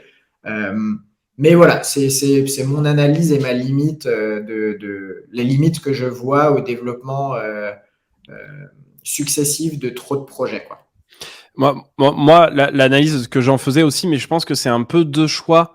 Et effectivement, je vais pas du tout contre la communauté no code en fait sur ça, parce que j'en fais partie et enfin je suis également un mec comme toi qui a à peu près 4 idées par jour et j'aimerais bien pouvoir les faire et les tools no code en fait sont assez ouf pour ça parce que ça te permet vraiment de pouvoir les lancer vite. Mais en fait, monter un projet, il faut avoir un focus. Parce que c'est là que tu apprends beaucoup plus. Tu l'as dit, il y a des étapes en fait. Tu as toute une phase de discovery en fait où tu dois regarder et trouver une problématique chez tes utilisateurs. Ensuite, tu dois lancer techniquement ton projet. Tu dois ensuite l'A/B tester. Tu dois ensuite essayer de le faire vivre, passer de 0 à 1 et ensuite potentiellement essayer de le revendre. Et là, ça fait déjà appel, on dirait une équipe complète en fait sur ça. On va bientôt faire l'équipe de foot en fait sur comment lancer une boîte. Et tous ces skills-là, je pense qu'en fait aujourd'hui, ce qui est génial, c'est que en vrai, dans toutes ces étapes-là, la vraie difficulté, je pense que ça reste le technique. Parce que ça, c'est vraiment, c'est un peu, tu sais faire ou tu sais pas faire, tu vois. Alors que il y a d'autres trucs. Je trouve que par exemple, le commercial, si t'es pas bon en commercial, si tu essayes de te mettre dans un mindset, si tu essayes de comprendre comment ça fonctionne, tu lis beaucoup, tu essayes de t'entraîner, de rencontrer des gens, c'est quelque chose, j'ai l'impression que ça peut venir. Tu feras jamais peut-être le commercial de l'année non plus, mais au moins, tu es capable de présenter ton projet. Et je trouve que c'est des choses sur lesquelles tu peux progresser. Ce qui est génial justement avec les outils no-code, je trouve que la barrière technique tombe. Donc en vrai, toutes ces phases-là, tu peux t'y former. Je dis pas que tu vas être bon sur toutes ces phases parce que je pense que c'est impossible d'être très bon partout. Chacun doit avoir une spé. Mais à un moment donné, si tu veux vraiment apprendre et comprendre comment fonctionne un projet, toutes ces étapes-là, tu dois être capable de les apprendre. Et en fait, lancer 10 projets par an, donc ça veut dire quasiment un projet par mois, tu ne peux pas apprendre toutes ces phases. Au mieux, tu fais un peu de discovery, mais en règle générale, ce qui se passe, c'est que tu as lu une newsletter en fait, qui te donne des niches d'idées et tu dis, je vais faire ça. Donc en fait, tu n'as pas appris grand-chose sur ce que c'est qu'une discovery. Ensuite, techniquement, souvent, ça se résume à une landing page. Ce qui est pas mal, mais il faut vraiment avoir une proposition de valeur assez incroyable dessus. Et souvent, pour faire vivre une landing page, ce que tu fais, c'est que tu fais de l'ads derrière. Donc, ça te coûte en plus de l'argent. Ensuite, il faut essayer de passer du temps avec tes utilisateurs pour savoir si ça les intéresse. Encore une fois, une landing page, ça ne pourra pas te donner beaucoup d'avis positifs. Il faut ensuite essayer de passer de 0 à 1, donc de créer ta communauté. Ça prend un temps de ouf. Enfin, tu le vois très bien avec DotMarket. Moi, je le vois très bien avec Uncode School et No Code Station. C'est un truc qui nous prennent la semaine. C'est notre temps, tu vois, de l'apprendre. Et ensuite, le fait de savoir vendre, de savoir vendre un projet, ça, c'est vraiment quelque chose qui est encore une autre skill. Et je trouve que finalement, est-ce qu'il n'y a pas plus de sens pour une personne qui, c'est encore de mon point de vue, apprend les outils no-code, se dire bah, j'ai bossé un projet ou deux pendant un an, mais vraiment j'étais focus sur tel truc, mes résultats c'est ça, ça a marché pourquoi, ça n'a pas marché pourquoi. Je pense que tu apprends beaucoup plus de choses à essayer d'aller à fond dans un projet et à te focus qu'en fait t'éparpiller partout, ce qui à la fin finalement t'as appris très peu de choses. Encore une fois, c'est un avis, mais je pense que vraiment, ce focus-là est très important. J'ai du monde à la maison en fait qui a allumé mon enceinte Bluetooth et, et mon ordi s'est connecté sur l'enceinte Bluetooth. Ah ouais, d'accord, ok. Pendant 10 secondes, on a parlé dans le salon, tu vois. Je me disais que j'avais entendu un truc aussi. Ouais, bon, c'est le live, c'est comme ça. Donc désolé pour la petite coupure de son.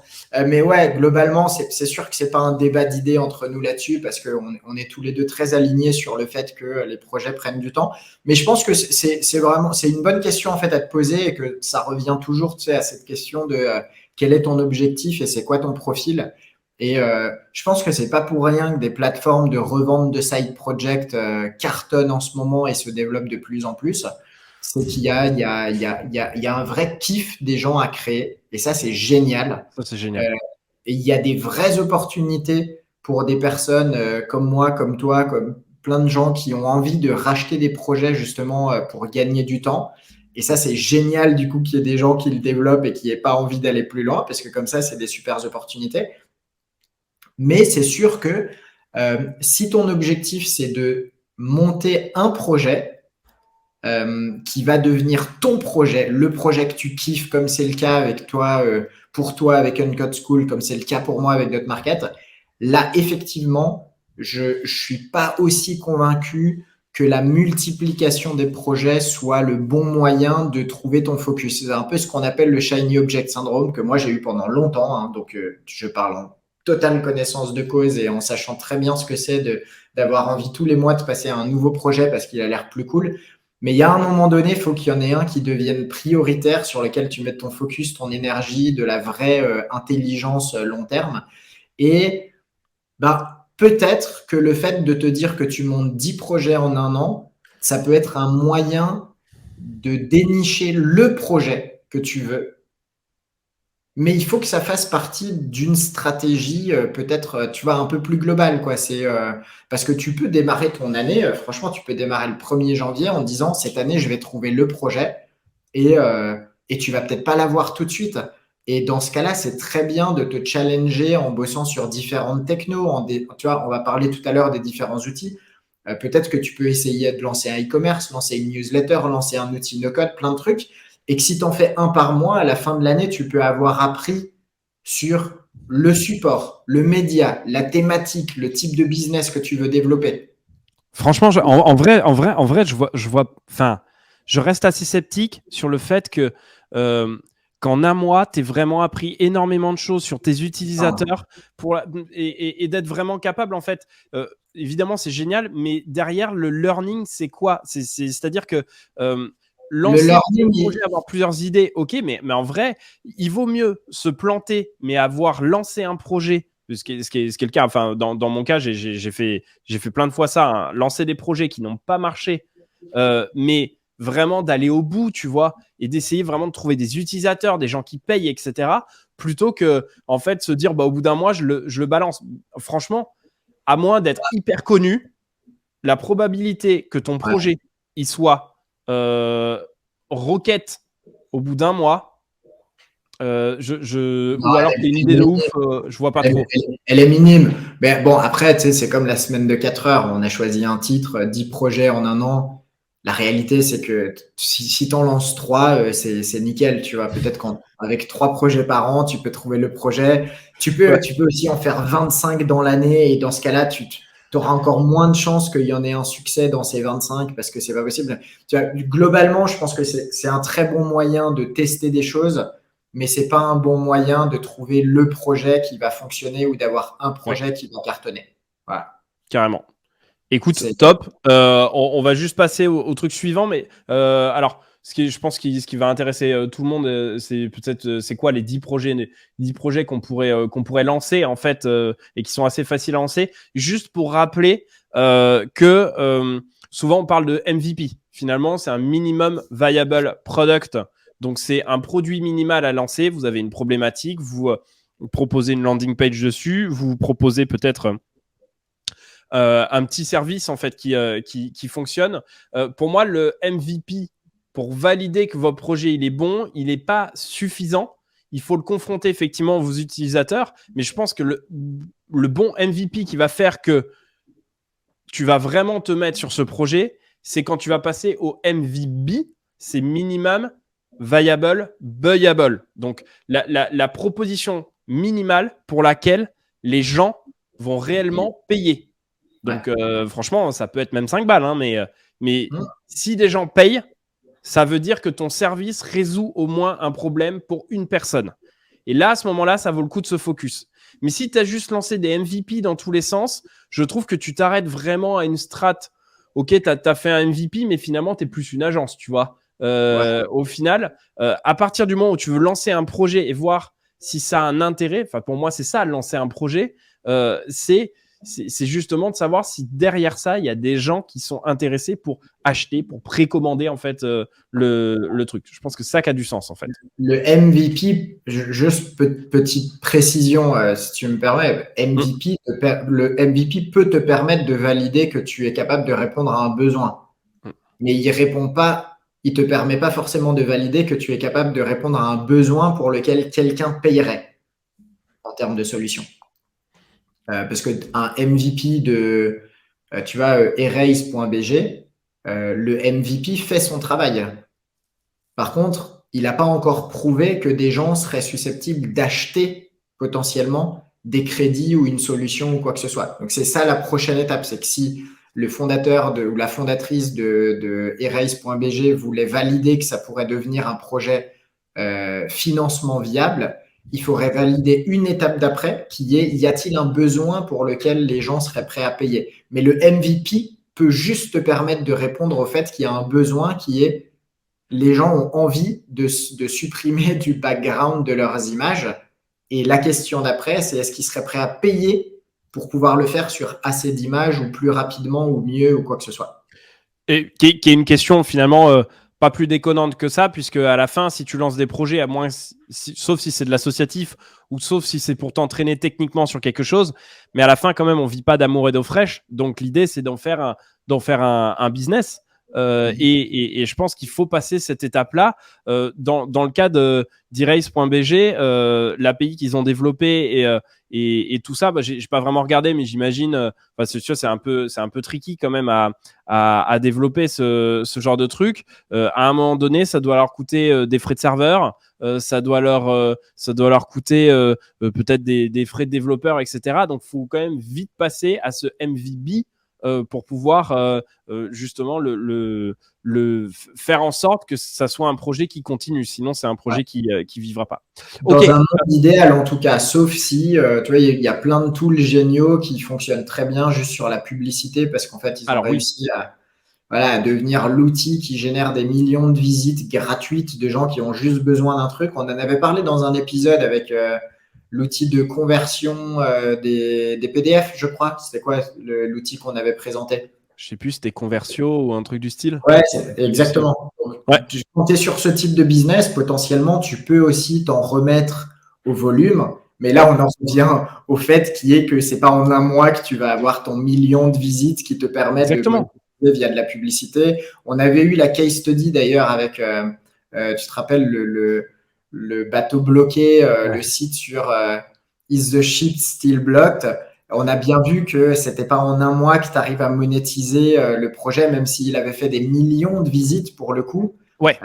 Voilà, si tu arrives à faire des millions de visites, en général, tu n'as pas eu le temps de monétiser parce que ça veut dire que tu n'as pas vraiment contrôlé le push de visites. Et à l'inverse, si tu arrives à monétiser tout de suite, probablement que ça va être difficile d'aller chercher tes millions de visites qui vont permettre de rentabiliser. Carrément. Donc, idéalement, c'est sûr qu'il vaut mieux avoir, pour développer un projet viable, une vraie une solution gratuite qui peut être le MVP et une solution payante pour aller plus loin dans la résolution de ce problème pour un pourcentage de ton audience qui pourrait se valider par le MVP. Mais je pense que justement, c'est ça qui est intéressant. Encore une fois, alors c'est peut-être moi qui suis un peu bloqué dessus, mais je pense que c'est ce qui est intéressant finalement dans le parcours d'un projet, c'est de découvrir ce pourquoi les gens ont vraiment un problème. Et à partir du moment où les gens sont prêts à payer, c'est que ce problème, il est vraiment réel en fait, pour le coup. Moi, Erase.bg, peut-être je ne l'utilise pas assez, mais tu vois, typiquement dans le cas de Figma, par exemple, Figma, aujourd'hui, je l'utilise clairement tous les jours. Je ne paye pas dessus parce que le tool est gratuit. Le jour où ça passe au payant, les gars ont résolu un problème qui, pour moi, en fait, m'aide. Je paye direct, en fait. Et ça, je pense, c'est important. Sinon, c'est que tu fais des projets et de l'associatif. Et c'est d'ailleurs très bien parce que moi, j'en ai fait aussi et j'en fais toujours. Je trouve ça cool, mais tu n'es pas exactement sur la même chose. Et d'ailleurs, ça nous donne l'occasion de parler, en fait, et d'essayer de voir qu'est-ce qu'on pourrait lancer, en fait, 10 projets si Kevin et Milan, ils se lançaient, en fait, et ils faisaient 10 projets. On a essayé de vous trouver, en fait, 10 thèmes sur lesquels on se baserait et qui sont faisables. Alors, le premier, c'est quelque chose qui est plutôt assez simple. C'est finalement tout ce qui est e-commerce. On va pas réinventer la roue, hein, de toute façon, sur ces 10 projets. Non, mais... puis en plus, on a un super épisode, autant faire de l'auto-promo. Exactement. Avec tous les exemples de business no-code que tu pourrais lancer. C'était quoi? C'était le premier épisode en plus? C'était le tout premier, ouais, effectivement. Et on avait même donné des exemples et tout, donc c'était plutôt pas mal. L'idée, c'est pas forcément d'aller dedans, mais je me dis que si jamais on n'avait qu'un mois, globalement, ces business-là, en fait, sont lançables en un mois. Typiquement, si vous voulez faire une application qui fait de la cybersécurité, on va pas en parler aujourd'hui. Si vous voulez faire un truc algorithmique très compliqué, on va pas en parler aujourd'hui. Ok, mais bon, voilà, sur du e-commerce, il y a quelque chose clairement à faire. L'idée, c'est de faire du Shopify assez facilement, du WooCommerce et de vendre un produit avec de la précommande. Bon, ça, c'est plutôt assez classique. Il y a un autre business, c'est qu'avec ton e-com, en plus, tu peux facilement trouver le MVB, en l'occurrence, puisque si tu trouves le bon produit, les canaux, on ne va pas parler canaux d'acquisition, c'est pas le sujet, on va vite enchaîner sur les prochaines idées, mais pour le coup, là, c'est un canal, c'est un business où tu peux très vite commencer à générer du chiffre d'affaires et peut-être du profit si tu maîtrises quelques canaux d'acquisition parce que il n'y a pas plus concret que de vendre un produit à quelqu'un qui a besoin d'un produit à un moment donné et que moi, je déteste ce type de business. On ne les propose pas du tout, tu vois, sur d'autres markets, mais mine de rien, ça fonctionne.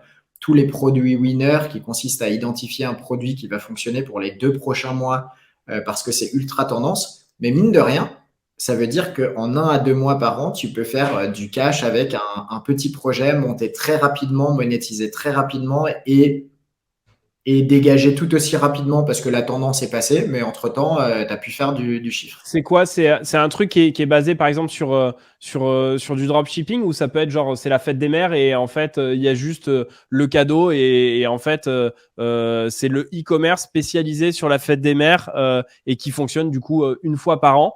Est-ce que c'est ça dont tu parles ou pas? Ouais,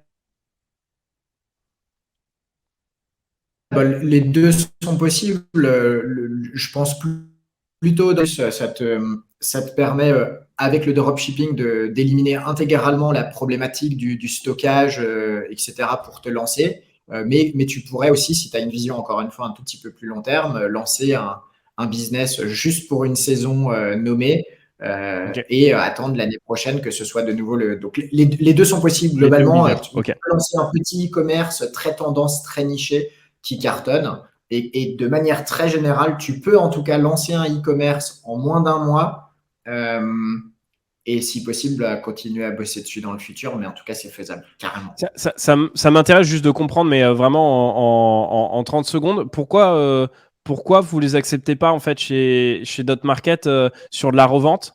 C'est quoi Parce le... que, alors, tu vois, par exemple, un site e-commerce monté. Bon, déjà, on n'accepte pas les sites qui n'ont pas un minimum de track record. Ok. Faut qu'ils aient 18 mois d'ancienneté à minima. On accepte très peu les business qui tournent majoritairement sur de la pub, parce qu'il n'y a pas de barrière à l'entrée. Donc, quelle est la valeur d'un business qui peut être reproduit le lendemain avec les mêmes fournisseurs chinois et les mêmes pubs Facebook? Ok.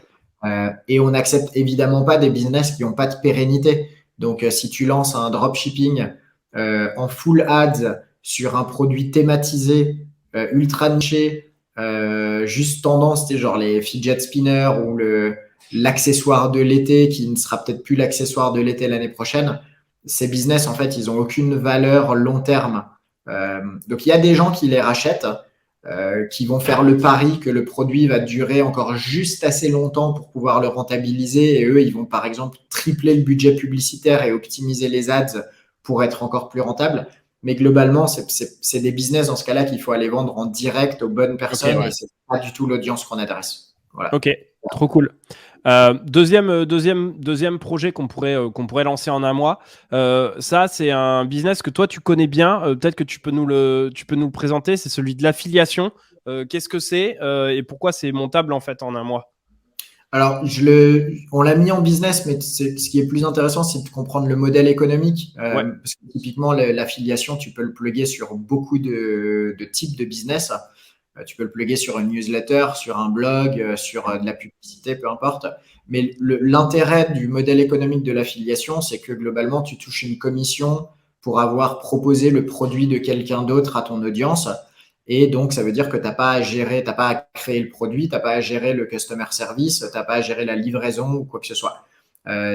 Et ça, c'est intéressant parce que finalement, si tu as accès à une audience à un instant T, quel que soit ce type d'audience, qu'elle soit gratuite, payante, qu'elle te soit prêtée, qu'elle te soit louée, qu'elle te soit offerte, peu importe, tu peux aller la monétiser avec le bon produit en affiliation. Donc, c'est un modèle économique utilisable sur beaucoup de types d'audience. Et vu que c'est disponible immédiatement, évidemment que ça peut être lancé en un mois. Mais ce qui va le plus souvent être compliqué sur un business d'affiliation, c'est que vu que tu touches qu'un pourcentage d'un produit ou d'un service, tu vas avoir des marges qui vont potentiellement être assez réduites. Ça peut dépendre des thématiques, hein. Dans la rencontre, par exemple, les marges sont excellentes, la finance ou quoi que ce soit. Mais si tu le fais sur Amazon avec les 3, 4, 5, 6, 7% que tu vas toucher sur la vente de produits, tu ne vas pas pouvoir dépenser des budgets publicitaires pour aller acquérir du trafic parce que ça ne va pas être rentable en bout de course. Mais en tout cas, voilà, la conclusion, c'est que l'affiliation, c'est immédiatement disponible. Donc, si tu as une audience ou une idée pour aller chercher une audience, tu peux potentiellement lancer un business d'affil en un mois. Ok, trop cool. Bon, j'ajoute pas plus que ça parce que c'est plus toi l'expert sur le sujet. Sur l'autre type de... Alors, ouais, quand même pour revenir au moins sur l'affiliation, c'est vraiment... là, tu as juste à setup en fait un blog classique et en fait à faire un travail de SEO et de référencement pour justement essayer de faire la publicité en fait de ce produit-là pour engranger en fait un maximum de visites pour pouvoir gagner des sous dessus. Voilà. Mais Ça, effectivement, en un mois, c'est très sûr. facile à lancer parce que finalement, en vrai, un blog aujourd'hui, en une demi-journée, c'est terminé. Mais je pense que faire un bon site d'affiliation, c'est pas une demi-journée.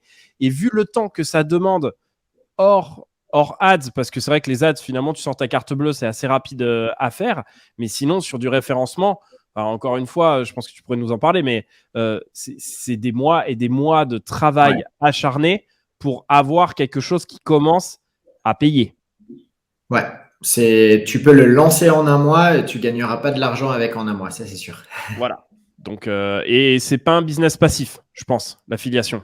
Enfin, c'est un business passif, effectivement, dans le sens où quand tu dors la nuit, tu peux avoir des Résiduel. gens qui effectivement, achètent via ton lien. Mais la réalité, c'est que tu es obligé d'entretenir le site de manière importante, de manière quasiment quotidienne, pour que, enfin, en tout cas, de manière très importante, soutenue hebdomadaire, pour pouvoir faire en sorte que ça ressorte, je pense. C'est du résiduel et c'est très variable selon les thématiques. Moi, j'ai des sites que je touche pas depuis très longtemps et qui continuent à fonctionner, mais évidemment que ceux qui fonctionnent le mieux, c'est ceux sur lesquels je travaille. Voilà. Sujet projet suivant, c'était celui que moi j'ai appelé de lead generation. Je sais pas si tu vois ce que ça peut C'est toi être. l'expert. Comment? Ça, c'est toi l'expert en lead gen. Lead generation. Le principe, c'est pareil, c'est une niche que tu as vue et en fait, tu vas essayer de récupérer des leads de personnes, donc des adresses mail, souvent des noms, des numéros de téléphone, pour pouvoir ensuite les revendre à d'autres acteurs qui peuvent être intéressés dessus. Alors, en vérité, moi, j'en ai pas fait énormément. J'en fais finalement un petit peu, tu vois, dans le cas de Uncode School ou No Code Station, il s'avère que moi, par exemple, j'ai pas mal d'entrants sur de la partie agence, des gens qui veulent développer des applications no code. Et il s'avère que moi, vu que je suis sur de la formation à 100%, je me mac en fait avec d'autres agences pour justement pouvoir revendre en fait, faire de l'apport d'affaires finalement à d'autres agences. Je pense que ça, c'est quelque chose qui est intéressant. Ça permet aussi de montrer, par exemple, à quel point ton site il fonctionne. Il est intéressant aussi pour Google. Donc, ça te donne le lead generation. Ça te donne quand même, je trouve, un petit peu un aperçu de où en est ton site à un moment donné, puisque on va pas se le cacher, à un moment donné où il y a une personne qui laisse son adresse mail, son numéro de téléphone, son nom, on va pas se le cacher, à un moment donné, c'est probablement qu'elle est intéressée par ce que tu proposes. Donc, tu as déjà mis le grappin, en fait, clairement sur un client dessus. Je pense qu'il y a plein de modèles à faire ça. Je ne dirais pas quel site, mais j'avais discuté avec un gars qui faisait un truc intéressant et que je ne connaissais pas du tout comme business. Le mec avait un business pour des étudiants et du coup, il avait tout un média sur de l'étudiant. Et ce que je savais pas, c'est qu'en fait, il y a plein d'écoles de commerce qui cherchent du lead, qui cherchent à acquérir des futurs étudiants. Et du coup, ils étaient prêts à payer, je crois, une belle somme pour avoir un mail d'étudiant concret. Et j'étais là, j'avais trouvé que c'était plutôt bien. Et voilà, ce business de lead generation, c'est un peu comme l'affiliation. C'est facile à faire, mais par contre, ça prend du temps. Mais bon, j'ai trouvé que c'est un bon business no code, assez facile à faire. Je ne sais pas si tu veux ajouter quelque chose dessus, mais voilà le sujet. Si tu fais juste le lead, ça peut être très considéré comme de l'affiliation, puisque ton lead va être à une valeur un peu limitée. Voilà, et du coup, ça peut être difficile de dépenser du budget ou de t'investir beaucoup pour aller chercher du lead. Par contre, Si tu étends un tout petit peu ça et que tu as juste une petite couche d'apporteurs d'affaires, donc on bascule du lead à du lead très qualifié et du format apport d'affaires, là pour le coup, ça peut être très intéressant parce que si tu es capable d'envoyer du lead qualifié à des agences, par exemple, no code, tu vois, et que derrière ça convertit sur du projet à quelques milliers d'euros ou quelques dizaines de milliers d'euros et que tu as négocié un petit pourcentage de ça, euh, là, ça peut devenir plus sexy comme projet de lead generation, saupoudré de pourcentage sur les ventes derrière. Alors, je trouve que c'est pas facile à faire en vrai l'apport d'affaires. Moi, c'est pas là où je suis le meilleur parce que je trouve que c'est toujours un peu compliqué, mais je pense que ça se set up bien. Enfin, mais c'est pas là où je suis le meilleur parce que faut vraiment être avec des partenaires avec qui tu as confiance Bien pour qu'ils sûr. te payent, etc. Donc c'est pas évident. À partir du moment où tu as filé le lead, c'est eux qui en sont responsables et bon à toi de revenir et de faire un suivi. Donc c'est pas nécessairement facile. Par contre, je pense que c'est un bon truc à un moment donné pour aussi se faire racheter. C'est-à-dire que si tu apportes du lead qualifié très souvent et que la personne en face est intéressée par ça, le mieux, c'est que possiblement, tu vas te faire racheter à un moment donné. Et je pense que ça, par contre, ça peut être un business viable, encore une fois, sur le moyen, long terme, jamais sur le court terme. Mais je pense que ça peut être assez intéressant à voir. C'est pour ça que c'est très proche de la file. Dans l'univers de la rencontre, par exemple, on fait techniquement de l'apport de leads à des sites de rencontres, mais on est aussi rémunéré en rev share. Donc, on touche un pourcentage sur la durée de vie du client.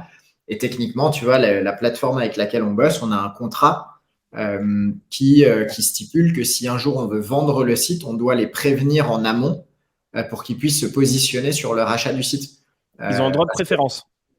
Exactement, parce que évidemment que étant notre partenaire qui achète et qui Bien sûr. monétise 90% des leads, voilà, on a trouvé un accord qui évidemment est intéressant financièrement pour nous aussi, hein, mais qui permet de garantir en quelque sorte Ouais. que avant même d'acheter, on ait une potentielle proposition de la plateforme avec laquelle tu bosses. Donc tu as raison, si tu deviens un très bon apporteur d'affaires pour quelqu'un, tu deviens aussi potentiellement une très bonne personne à racheter dans le futur pour ces personnes. Carrément. Cool. Projet suivant. Mais je me rends compte qu'en fait, j'ai pas fait gaffe, mais je voulais parler ici des DNVB. C'est Digital Native Vertical Brand. Et c'est des boîtes en fait qui. Alors, je sais pas depuis combien de temps ça existe, mais depuis pas si longtemps que ça. Mais en fait, ça touche vraiment au e-commerce. Le DNVB, c'est vraiment vous trouvez un objet en particulier, vous aimez bien les vases d'une certaine forme et vous vendez en fait cette verticale-là, qui est la verticale des vases, et vous êtes un spécialiste de ces vases-là.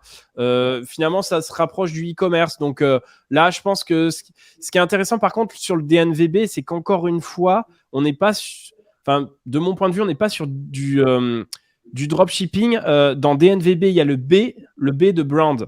Et en fait, là, c'est assez intéressant parce qu'on en parlait tout à l'heure, il y a vraiment différentes étapes pour lancer un projet. Et cette étape d'essayer de créer une marque, de comprendre quel est son why, etc., sa mission, je trouve que ça, c'est hyper intéressant. Moi, c'est un travail que j'avais fait sur une de mes boîtes, en fait, avant. Et j'ai beaucoup appris finalement sur comment créer une marque et quels sont les ressorts, quelles sont les choses sur lesquelles tu dois t'interroger et finalement sortir un DNVB. En vrai, techniquement, c'est du e-commerce derrière, donc faut pas chercher, c'est plutôt assez easy. Mais par contre, vraiment, le truc d'aller chercher la problématique de l'utilisateur, ou même d'ailleurs, c'est ça qui est intéressant, tu n'es même pas obligé d'aller chercher une problématique utilisateur. Tu prends une marque où tu trouves que c'est un petit peu pourri et tu essayes de faire mieux. Et déjà ça c'est stylé, mais en fait tu fais mieux, finalement c'est du e-commerce classique, mais tu fais mieux sur la marque. C'est ça qui est important. Et je trouve que en fait les DNVB sont intéressantes parce que c'est un e-commerce qui sont pas vraiment basés sur tout ce qui va être SEO, mais vraiment tout ce qui va être basé sur le discours, sur la marque, sur la personnalité de son fondateur ou sa fondatrice. C'est typiquement le cas de Respire, c'est typiquement le cas de Feed, par exemple, pour ne citer en fait que ces deux marques-là qui sont très à la mode et qui sont connues. Ça, c'est vraiment des marques en fait que tout le monde aurait pu lancer, Mais par contre, ils ont réussi un branding que très peu de personnes, en fait, peuvent lancer. Et ça, je pense que c'est un truc assez intéressant. On parlait des projets no-code. Ça, c'est techniquement, en fait, facile. Mais en même temps, dans la chaîne de valeur, créer une marque, c'est chaud, ça prend du temps. Et c'est hyper intéressant. Et je pense que, tu vois, vaut mieux lancer 2 projets par an, mais vraiment essayer de faire une marque autour. Parce que ça, c'est difficile. Et c'est un truc qui va te ramener de la communauté. Et donc, qui va faire évoluer ton produit et qui va faire en sorte que tu vas pouvoir mieux le vendre. Alors que toute cette partie brand, si tu fais 10 projets en un an, mais c'est clairement un truc que tu occultes alors que c'est hyper important sur une marque. Aujourd'hui, Dot Market, vous êtes en train de créer une marque. Uncode School, je suis en train de créer une marque en fait autour. Et c'est pas juste du personal branding. Et du coup, je trouverais ça dommage finalement si tu as un an de ta vie à consacrer, de pas essayer en fait de creuser un petit peu le sujet de la marque. Je trouverais ça dommage. C'est tout ce que j'avais à dire sur la partie des NVB. Je sais pas si tu veux rajouter un truc. Non, on est d'accord. Je suis d'accord que lancer 10 DNVB en un an, d'ailleurs, c'est. Bah, tu lances des DNV, mais pas des B en fait, pour le coup. C'est exactement ça. C'est pour ça que j'ai réagi il y a quelques jours sur un tweet non, un post LinkedIn sur une formation par Germinal pour un partage des 11 DNVB qu'ils ont lancé en un an et ils expliquent qu'il n'y en a qu'une qui a été successful. Bah, tu vois, typiquement pour moi, c'est une bonne illustration. Si Germinal n'est pas foutu de lancer plus d'une marque qui fonctionne en un an alors que c'est censé être des superstars du growth, qu'est-ce qu'il faut en penser, tu vois? Non, mais ça montre qu'il n'y a pas que le growth, tu vois, dans le lancement du DNVB. Tu l'as dit, il y a la marque, il faut trouver le bon besoin, il faut y mettre la bonne énergie, il faut tester plein de choses. Et voilà, et moi, j'ai pas eu l'occasion d'assister au webinar, mais je pense que ça devait être génial, justement, de voir. C'est plus les échecs, à mon avis, qui doivent être intéressants à analyser dans leurs conférences. Mais voilà, le fait est qu'à la fin, il y a une formation qui t'apprend à lancer une DNVB. Moi, ça me fait doucement sourire. Lancer une DNVB, c'est du taf parce que à partir du moment où tu veux faire les trucs proprement, lancer une marque, c'est du temps, c'est de la communauté, c'est de la confiance. Et ça s'acquiert pas en un an et ça s'acquiert pas en le faisant sur 10 marques à la fois. C'est ça. Exactement. C'est mon avis. Voilà. Qui vaut ce qu'il vaut et c'est très personnel, évidemment. Alors, si jamais vous voulez vous marrer un petit peu, petite pause, allez suivre Kevin sur LinkedIn. Moi, je me tape des barres tous les matins. C'est un troll incroyable. Également sur Twitter. Moi, c'est mon petit plaisir avec mon café du matin. Je cherche si Kevin a pas trollé quelqu'un sur LinkedIn. Et ça, c'est très drôle. Donc, merci Kevin encore pour ces petits moments de bonheur que tu m'apportes le matin et auquel point je me dis, j'ai envie à chaque fois de commenter et de mettre un emoji en fait du mec qui rigole à chaque fois. Je me dis, ça fait pas très professionnel. On va être sur Facebook, donc ça sert à rien. Mais vraiment, c'est très très drôle. Donc, t'as peur de rien en vrai pour le coup. Il faut rappeler que troller n'est pas forcément très intelligent et que des fois mes commentaires sont pas du tout intelligents. Mais la plupart du temps, j'essaye de le faire de manière constructive ou avec une petite blague, histoire que ça fasse juste réfléchir sur le sujet. Mais voilà, vous transformez pas en troll, c'est pas non plus une super chose à faire sur les posts des gens. Non, mais justement, ça me fait marrer, mais tu vois, c'est ce que j'aime bien, et finalement, c'est aussi pour ça, enfin, on va pas faire une discussion sur LinkedIn, mais c'est vrai que, et en plus, on va passer sur, finalement, l'autre projet qui est la formation, tu vois, il y a plein de trucs qui sont vendus en ce moment sur plein de sujets sur LinkedIn, et c'est vrai que il y a un peu ce côté en fait autopromotion où finalement derrière tu dis il y a peut-être pas grand chose. Enfin, tu l'as dit encore une fois, moi j'ai pas vu le truc de Germinal, donc je sais pas trop, mais je pense que tu le fais aussi avec du recul et je trouve que c'est assez intéressant la manière dont tu le fais. Bref. Autre projet possible à mettre en place, c'est celui effectivement de la formation. Alors, pas nécessairement comme moi je le fais sur la partie bootcamp parce que pour être en train de faire ça, un bootcamp en physique, ça se lance pas clairement en un mois, je peux vous le dire puisque je suis en plein dedans. Mais par contre, sur de la formation en ligne, ça, c'est des choses, si vous avez des compétences particulières, bon, c'est assez facile à faire. Si possible, apporter un peu de valeur. Le nombre de formations qui ont aujourd'hui très peu de valeur et qui se concentrent finalement à faire un gros PowerPoint en reprenant 3-4 formations à côté. Je trouve que ça apporte peu de valeur. Il paraît que c'est rentable. Donc, j'en ai parlé. Effectivement, la formation en ligne, vous n'avez pas de locaux à payer. Globalement, c'est sur des montants qui sont plutôt assez élevés, hein. On n'est pas sur des formations à 25 euros, sauf si vous allez effectivement sur du Udemy, où là, ça vaut carrément que dalle. De mon point de vue, je vois pas trop comment tu peux en vivre. Sur Udemy, j'ai déjà entendu 2-3 personnes, mais enfin, aujourd'hui, ça paraît assez compliqué. C'est bien pour un lead magnet à la limite. Euh, mais, euh, mais sinon, ouais, la formation, ça peut vite être quelque chose, je pense, en dessous de 1000 euros. Il y a plein de gens qui sont prêts à dépenser cet argent si jamais vous avez vraiment fait un gros personal branding et vous êtes une star dans votre domaine. Et globalement, 1000 euros, si vous avez entre 3 et 10 personnes qui vous achètent cette formation par mois, j'ai envie de dire, c'est gagné, les gars, hein. Franchement, vous avez fait vos 10K, on est bien, j'ai envie de dire. On est d'accord. On est bien. Je te propose moi, j'ai rien à ajouter sur la formation. Ouais, très bien. C'est complet, mais je te propose qu'on groupe les deux prochains parce que je trouve qu'ils vont Ouais, un peu ensemble. Mais exactement. ce qui est intéressant, c'est de voir que tu peux développer différentes choses. Mais on a beaucoup parlé des mini SaaS tout à l'heure avec Ouais, l'exemple de Erase.bg. Donc, je pense que ça sert à rien de passer ouais, plus de temps à carrément. reprendre l'idée du mini SaaS. Milan vous l'a montré tout à l'heure. C'est génial. Et ce qui fonctionne très bien en ce moment, il y a même j'étais au téléphone il y a un mois avec un agrégateur d'applications Shopify. Donc, business qui se met en tête de racheter que des applications Shopify pour créer un énorme écosystème d'applications Shopify. Alors Voilà. attends, juste pour expliquer, peut-être tout le monde ne sait pas, genre Shopify, c'est donc en fait un CMS qui permet donc de mettre en place des sites e-commerce assez facilement pour finalement très peu cher. Il s'avère que par contre Shopify est fourni, on va dire, avec des fonctionnalités qui sont minimales. Et si jamais tu veux augmenter tes fonctionnalités sur ton site internet, mettre des pop-up, mettre des reminders, mettre en place des newsletters qui relancent les gens, etc. Si jamais techniquement tu sais pas le faire, tu peux acheter différents plugins. Et donc, soit ce dont tu parles, en fait, c'est qu'il y a des personnes qui achètent plusieurs plugins sur la marketplace pour en faire un business, c'est ça? Exactement. Le principe des agrégateurs qui cartonnent en ce moment, avec Thrasio notamment, qui vient de relever 1 milliard de dollars pour accélérer son Un développement. milliard 1 milliard, ouais. Un euh, milliard, ouais, c'est complètement ouf. Ils sont Genre valorisés à sur de 7 milliards. l'application Shopify. Non, non, non. Alors, Thrasio, ils sont spécialisés sur les business Amazon FBA, donc Ouais. Fulfilled by Amazon.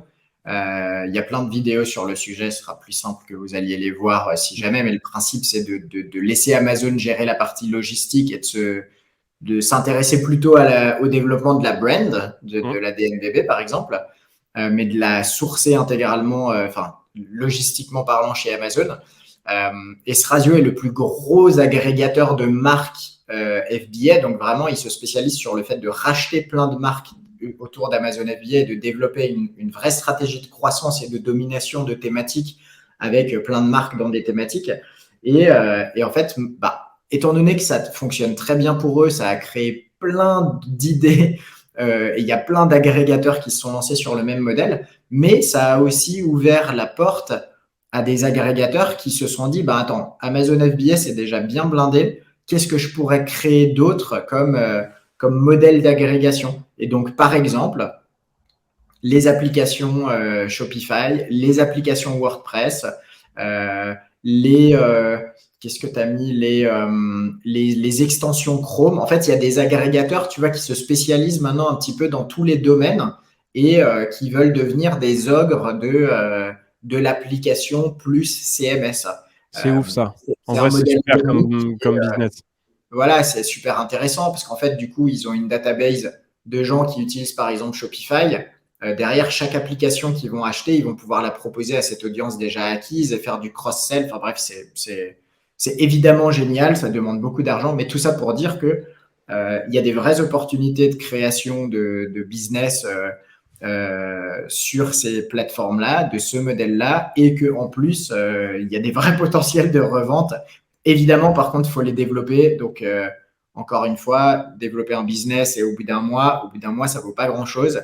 Mais par contre, quand tu sais qu'il y a des agrégateurs qui s'intéressent à la thématique dans laquelle tu Voilà. bosses, c'est bien de se dire que tu en fais ton business principal potentiellement, parce que tes options d'exit deviennent vachement plus excitantes pour le futur.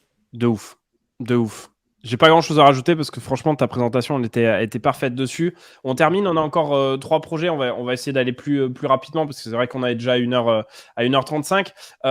Effectivement, alors tu vois, 10 projets, 10 projets en 10 mois, moi ça me faisait penser plus à quelque chose en fait finalement autour de soit du portfolio, soit finalement de quelque chose plus agence. En réalité, 10 projets pour 10 clients différents, effectivement, là, ça commence à te donner en fait quelque chose d'assez solide pour pouvoir construire un projet ou une agence derrière. Donc, Exactement. Ouais. j'ai pas forcément envie de continuer plus parce que ça parle de lui-même, hein, mais je pense que 10 projets en un an pour 10 clients, ouais, là, clairement, il y a quelque chose de cool à apprendre parce que tu travailles pour un client donc sur différentes verticales. Et tu travailles sur les différentes étapes également du lancement du produit. Donc en vrai, si tu veux apprendre à lancer des projets et que tu sais pas trop ce qui va marcher, bah franchement, va voir des gens qui eux ont envie de lancer des projets, qui vont te payer pour ça. T'apprends comment est-ce qu'ils font, tu vois leurs erreurs et tu lances ensuite ton projet. Et je pense Ouais. que ça, en vrai, aujourd'hui, c'est un bon moyen de développer ses skills et en même temps de se laisser un peu de marge de manœuvre et puis de faire des sous en attendant. Je trouve que ça, il n'y a pas grand-chose à dire de plus, mais globalement, c'est classique, mais voilà. Ouais, conclusion, si tu veux lancer ton agence de dev de projet no-code, par exemple, lance-en 10, fais-le en public, Ouais. revends-les à quelques clients qui trouveront ça cool, et tu as 10 case studies de clients satisfaits, et tu en auras probablement beaucoup d'autres derrière qui viendront te solliciter pour développer leurs idées. Carrément. Bah, tu vois, il y a un peu tous ces trucs aussi en ce moment de développer des templates. Tu vois, des templates payants. Tu as vu Ouais, ça sur des templates en fait WordPress, mais il y a la même chose en fait il y a la même chose également sur Bubble, il y a la même chose sur Webflow. Et ça, c'est des choses aussi. Il y a la même chose sur Notion. Sur Notion, il y a des gros sujets où il y a des sous. Il y a une boîte en France et en Belgique qui s'appelle The Toolbox et qui, pour le coup, ont carrément un tool complet en fait sur Notion pour gérer ta PME. Ça c'est des choses en vrai, t'as pas besoin d'être un codeur fou, mais tu as besoin de quelqu'un de très analytique et très organisé. Et c'est des choses qui peuvent te faire du revenu passif, donc c'est plutôt cool. Avant-dernier sujet, on en avait déjà parlé, on a tout un épisode dessus qui d'ailleurs a très bien marché, donc continuez à le regarder et merci pour ceux qui ont regardé. Sur la partie newsletter, une newsletter payante notamment, donc là on va pas trop y revenir, mais sur toute cette partie-là, bah, globalement, c'est assez intéressant de se mettre dessus parce que la barrière à l'entrée est faible. Par contre, ce qu'il en était ressorti, c'est que la barrière à l'entrée, elle est faible, mais par contre, le chemin est long. C'est-à-dire que si vous voulez vraiment que ça fonctionne à un moment donné et que des gens payent pour ça, il va falloir que ça soit sur la durée. Et potentiellement, on peut même imaginer que ces newsletters soient revendus. Toi, tu as des exemples, Kevin, de newsletters qui ont été revendus. ouais. Et ça peut se revendre assez vite aussi parce que je t'avais raconté à l'époque, j'avais essayé de racheter une newsletter sur les Porsche. Sur les Porsche, ouais. Voilà, par exemple, cette newsletter, elle avait 250 abonnés, elle était assez prémisse, mais encore une fois, un peu comme SEO Tweets, moi je suis quelqu'un qui aime bien racheter des idées quand je trouve qu'elles ont été bien déployées et que je vais pouvoir y apporter ce que je sais faire de mieux, c'est-à-dire la monétiser ou la développer. Donc, tu vois, je suis un lazy buyer, quoi. Tu sais, je vais pas te développer le truc. Si ton idée, elle est bonne, j'ai juste envie de te la racheter, quoi. Et ben là, j'aimais bien l'idée. J'ai trouvé que le prix pour acheter l'idée déjà lancée valait largement le temps passé à le redévelopper moi-même, même si c'était pas grand-chose, parce que c'était globalement setup une newsletter. Mais tu vois, il y avait quelques trucs qui avaient été faits. Donc voilà, une bonne newsletter sur une bonne thématique avec un bon travail sur la ligne éditoriale. Vivre de ta newsletter, ça prendra du temps parce qu'il faut l'audience. Mais comme d'autres projets qu'on a évoqués, la revendre peut finalement se faire assez vite parce que si l'idée est bonne et que l'audience a commencé à accrocher, que les OR sont bons, les taux d'ouverture, pardon, Ça peut déjà faire une petite revente intéressante. En France, c'est encore assez compliqué, mais sur le marché anglophone, il y a des plateformes comme Deuce.com qui sont spécialisées sur la revente de ça. Donc, ouais. Ok, trop cool. Bon, vous irez voir l'épisode consacré dessus, je mettrai en commentaire. Et le dernier, effectivement, alors là, plus classique, mais c'est toute la partie média. Si tu trouves une niche, en fait, si tu trouves une niche dessus, globalement, effectivement, tu peux mettre en place, en fait, c'est intéressant parce que le média, ça peut reprendre finalement tout ce dont on disait avant. Tu peux faire du e-commerce, tu peux faire de l'affiliation dessus. Et ça, pour le coup, c'est assez intéressant. Je crois que tu nous avais parlé un peu de l'univers canin aussi que tu as attaqué également. Voilà, un média dessus. Pas besoin d'avoir des compétences techniques incroyables, mais ça peut faire partie de 10 projets par an à lancer. Je pense que ça, c'est quelque chose qui est assez simple, qui a du sens. Voilà, je ne sais pas s'il y a forcément qu'il y en aurait encore plein d'autres à trouver. On pourrait rentrer sur d'autres thématiques. On en a déjà donné 10. Ouais. Déjà 10, ça vous donne quand même des idées sur quoi partir et comment démarrer un petit peu, quoi. Pour terminer, on termine rapidement sur les deux questions. À quel moment c'est vraiment pertinent de choisir tel ou tel projet? Parce qu'effectivement, c'est pas évident. Si tu lances 10 projets, à quel moment tu te dis « Ok, je kill » ou « Ok, je garde un peu ». Et qu'est-ce que ça veut dire avoir une traction? Ça te dit, on groupe les deux questions en une parce qu'en fait, vas-y. Enfin, je vais te donner ma réponse et je pense que ça peut permettre de grouper. Les deux questions qu'on s'était encore posées, qu'on voulait partager avec toi, c'est à quel moment c'est pertinent de choisir le projet et quelles sont les techniques marketing pour lancer le projet. En fait, pour moi, la réponse, elle vient un peu avec… à un moment, tu fais un choix pour lancer un business et tu peux choisir ta communauté, tu peux choisir le SEO, tu peux choisir les ads, tu peux choisir des techniques de growth. Et finalement, c'est le résultat obtenu par rapport au résultat attendu qui doit te permettre d'identifier si tu es sur la bonne voie ou si tu t'as fait complètement fausse route.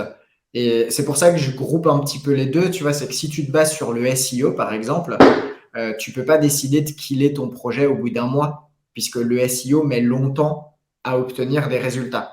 Par contre, si tu choisis un canal d'acquisition basé sur ta communauté pour lancer un projet qui est censé plaire à ta communauté et qu'au bout d'un mois, tu n'as pas de traction, a priori, tu peux killer probablement ce projet. Ou alors, il va falloir que tu changes complètement ta stratégie d'acquisition.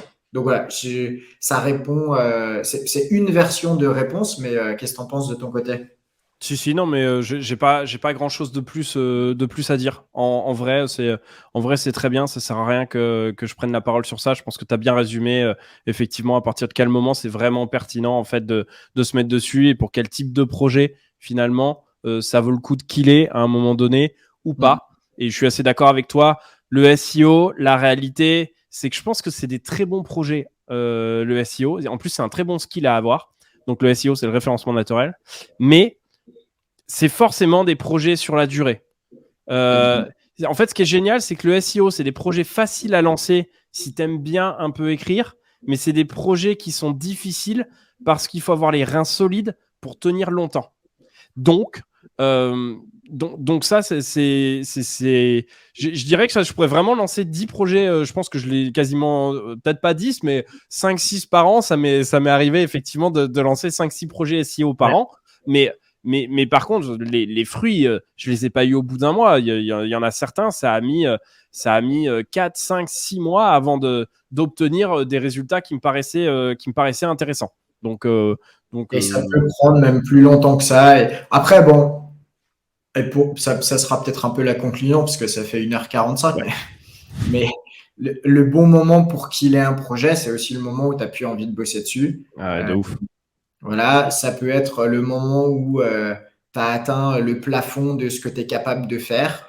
Tu vois, si tu n'as pas envie de mettre du budget et que tu as tout misé sur du SEO et que maintenant, tu peux plus aller mettre de l'ADS ou quoi que ce soit, voilà, faut passer à autre chose. On l'a dit, si ton objectif, c'était lancer que sur du communautaire et que ça a rien donné et que tu n'as pas envie de lancer le reste, bah, pourquoi pas le killer. Mais, conclusion, parfois, au lieu de le killer, va juste le revendre et puis au moins, tu n'auras pas tout perdu.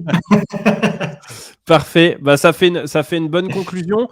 Si je rajoute juste un petit point, je pense que ce que j'aime bien dans nos conversations, c'est que finalement, il n'y a pas le bien et le mal. C'est-à-dire qu'il n'y a pas de réponse parfaite. Est-ce qu'il faut lancer 10 projets par an? Globalement, je crois qu'on a répondu à la question et en même temps, on n'a pas dit oui ni non. Je pense qu'effectivement, ce que tu as dit, c'était intéressant. Il faut se faire plaisir. Si tu lances 10 projets et que ça te fait plaisir et que tu en as les moyens de les lancer, franchement, fais-toi kiffer. Après, est-ce que c'est le bon moyen d'aborder vraiment la construction d'une boîte que tu vas rendre pérenne par la suite et qui va te faire vivre? Je pense que c'est pas nécessairement la bonne manière de faire. Mais par contre, si entre-temps, tu as eu les bons learnings, les bons apprentissages qui vont te permettre ensuite, au next step, d'avoir ta prochaine boîte, ça, je pense que par contre, c'est vraiment quelque chose à cultiver. Mais pour ça, il faut vraiment faire les projets à fond.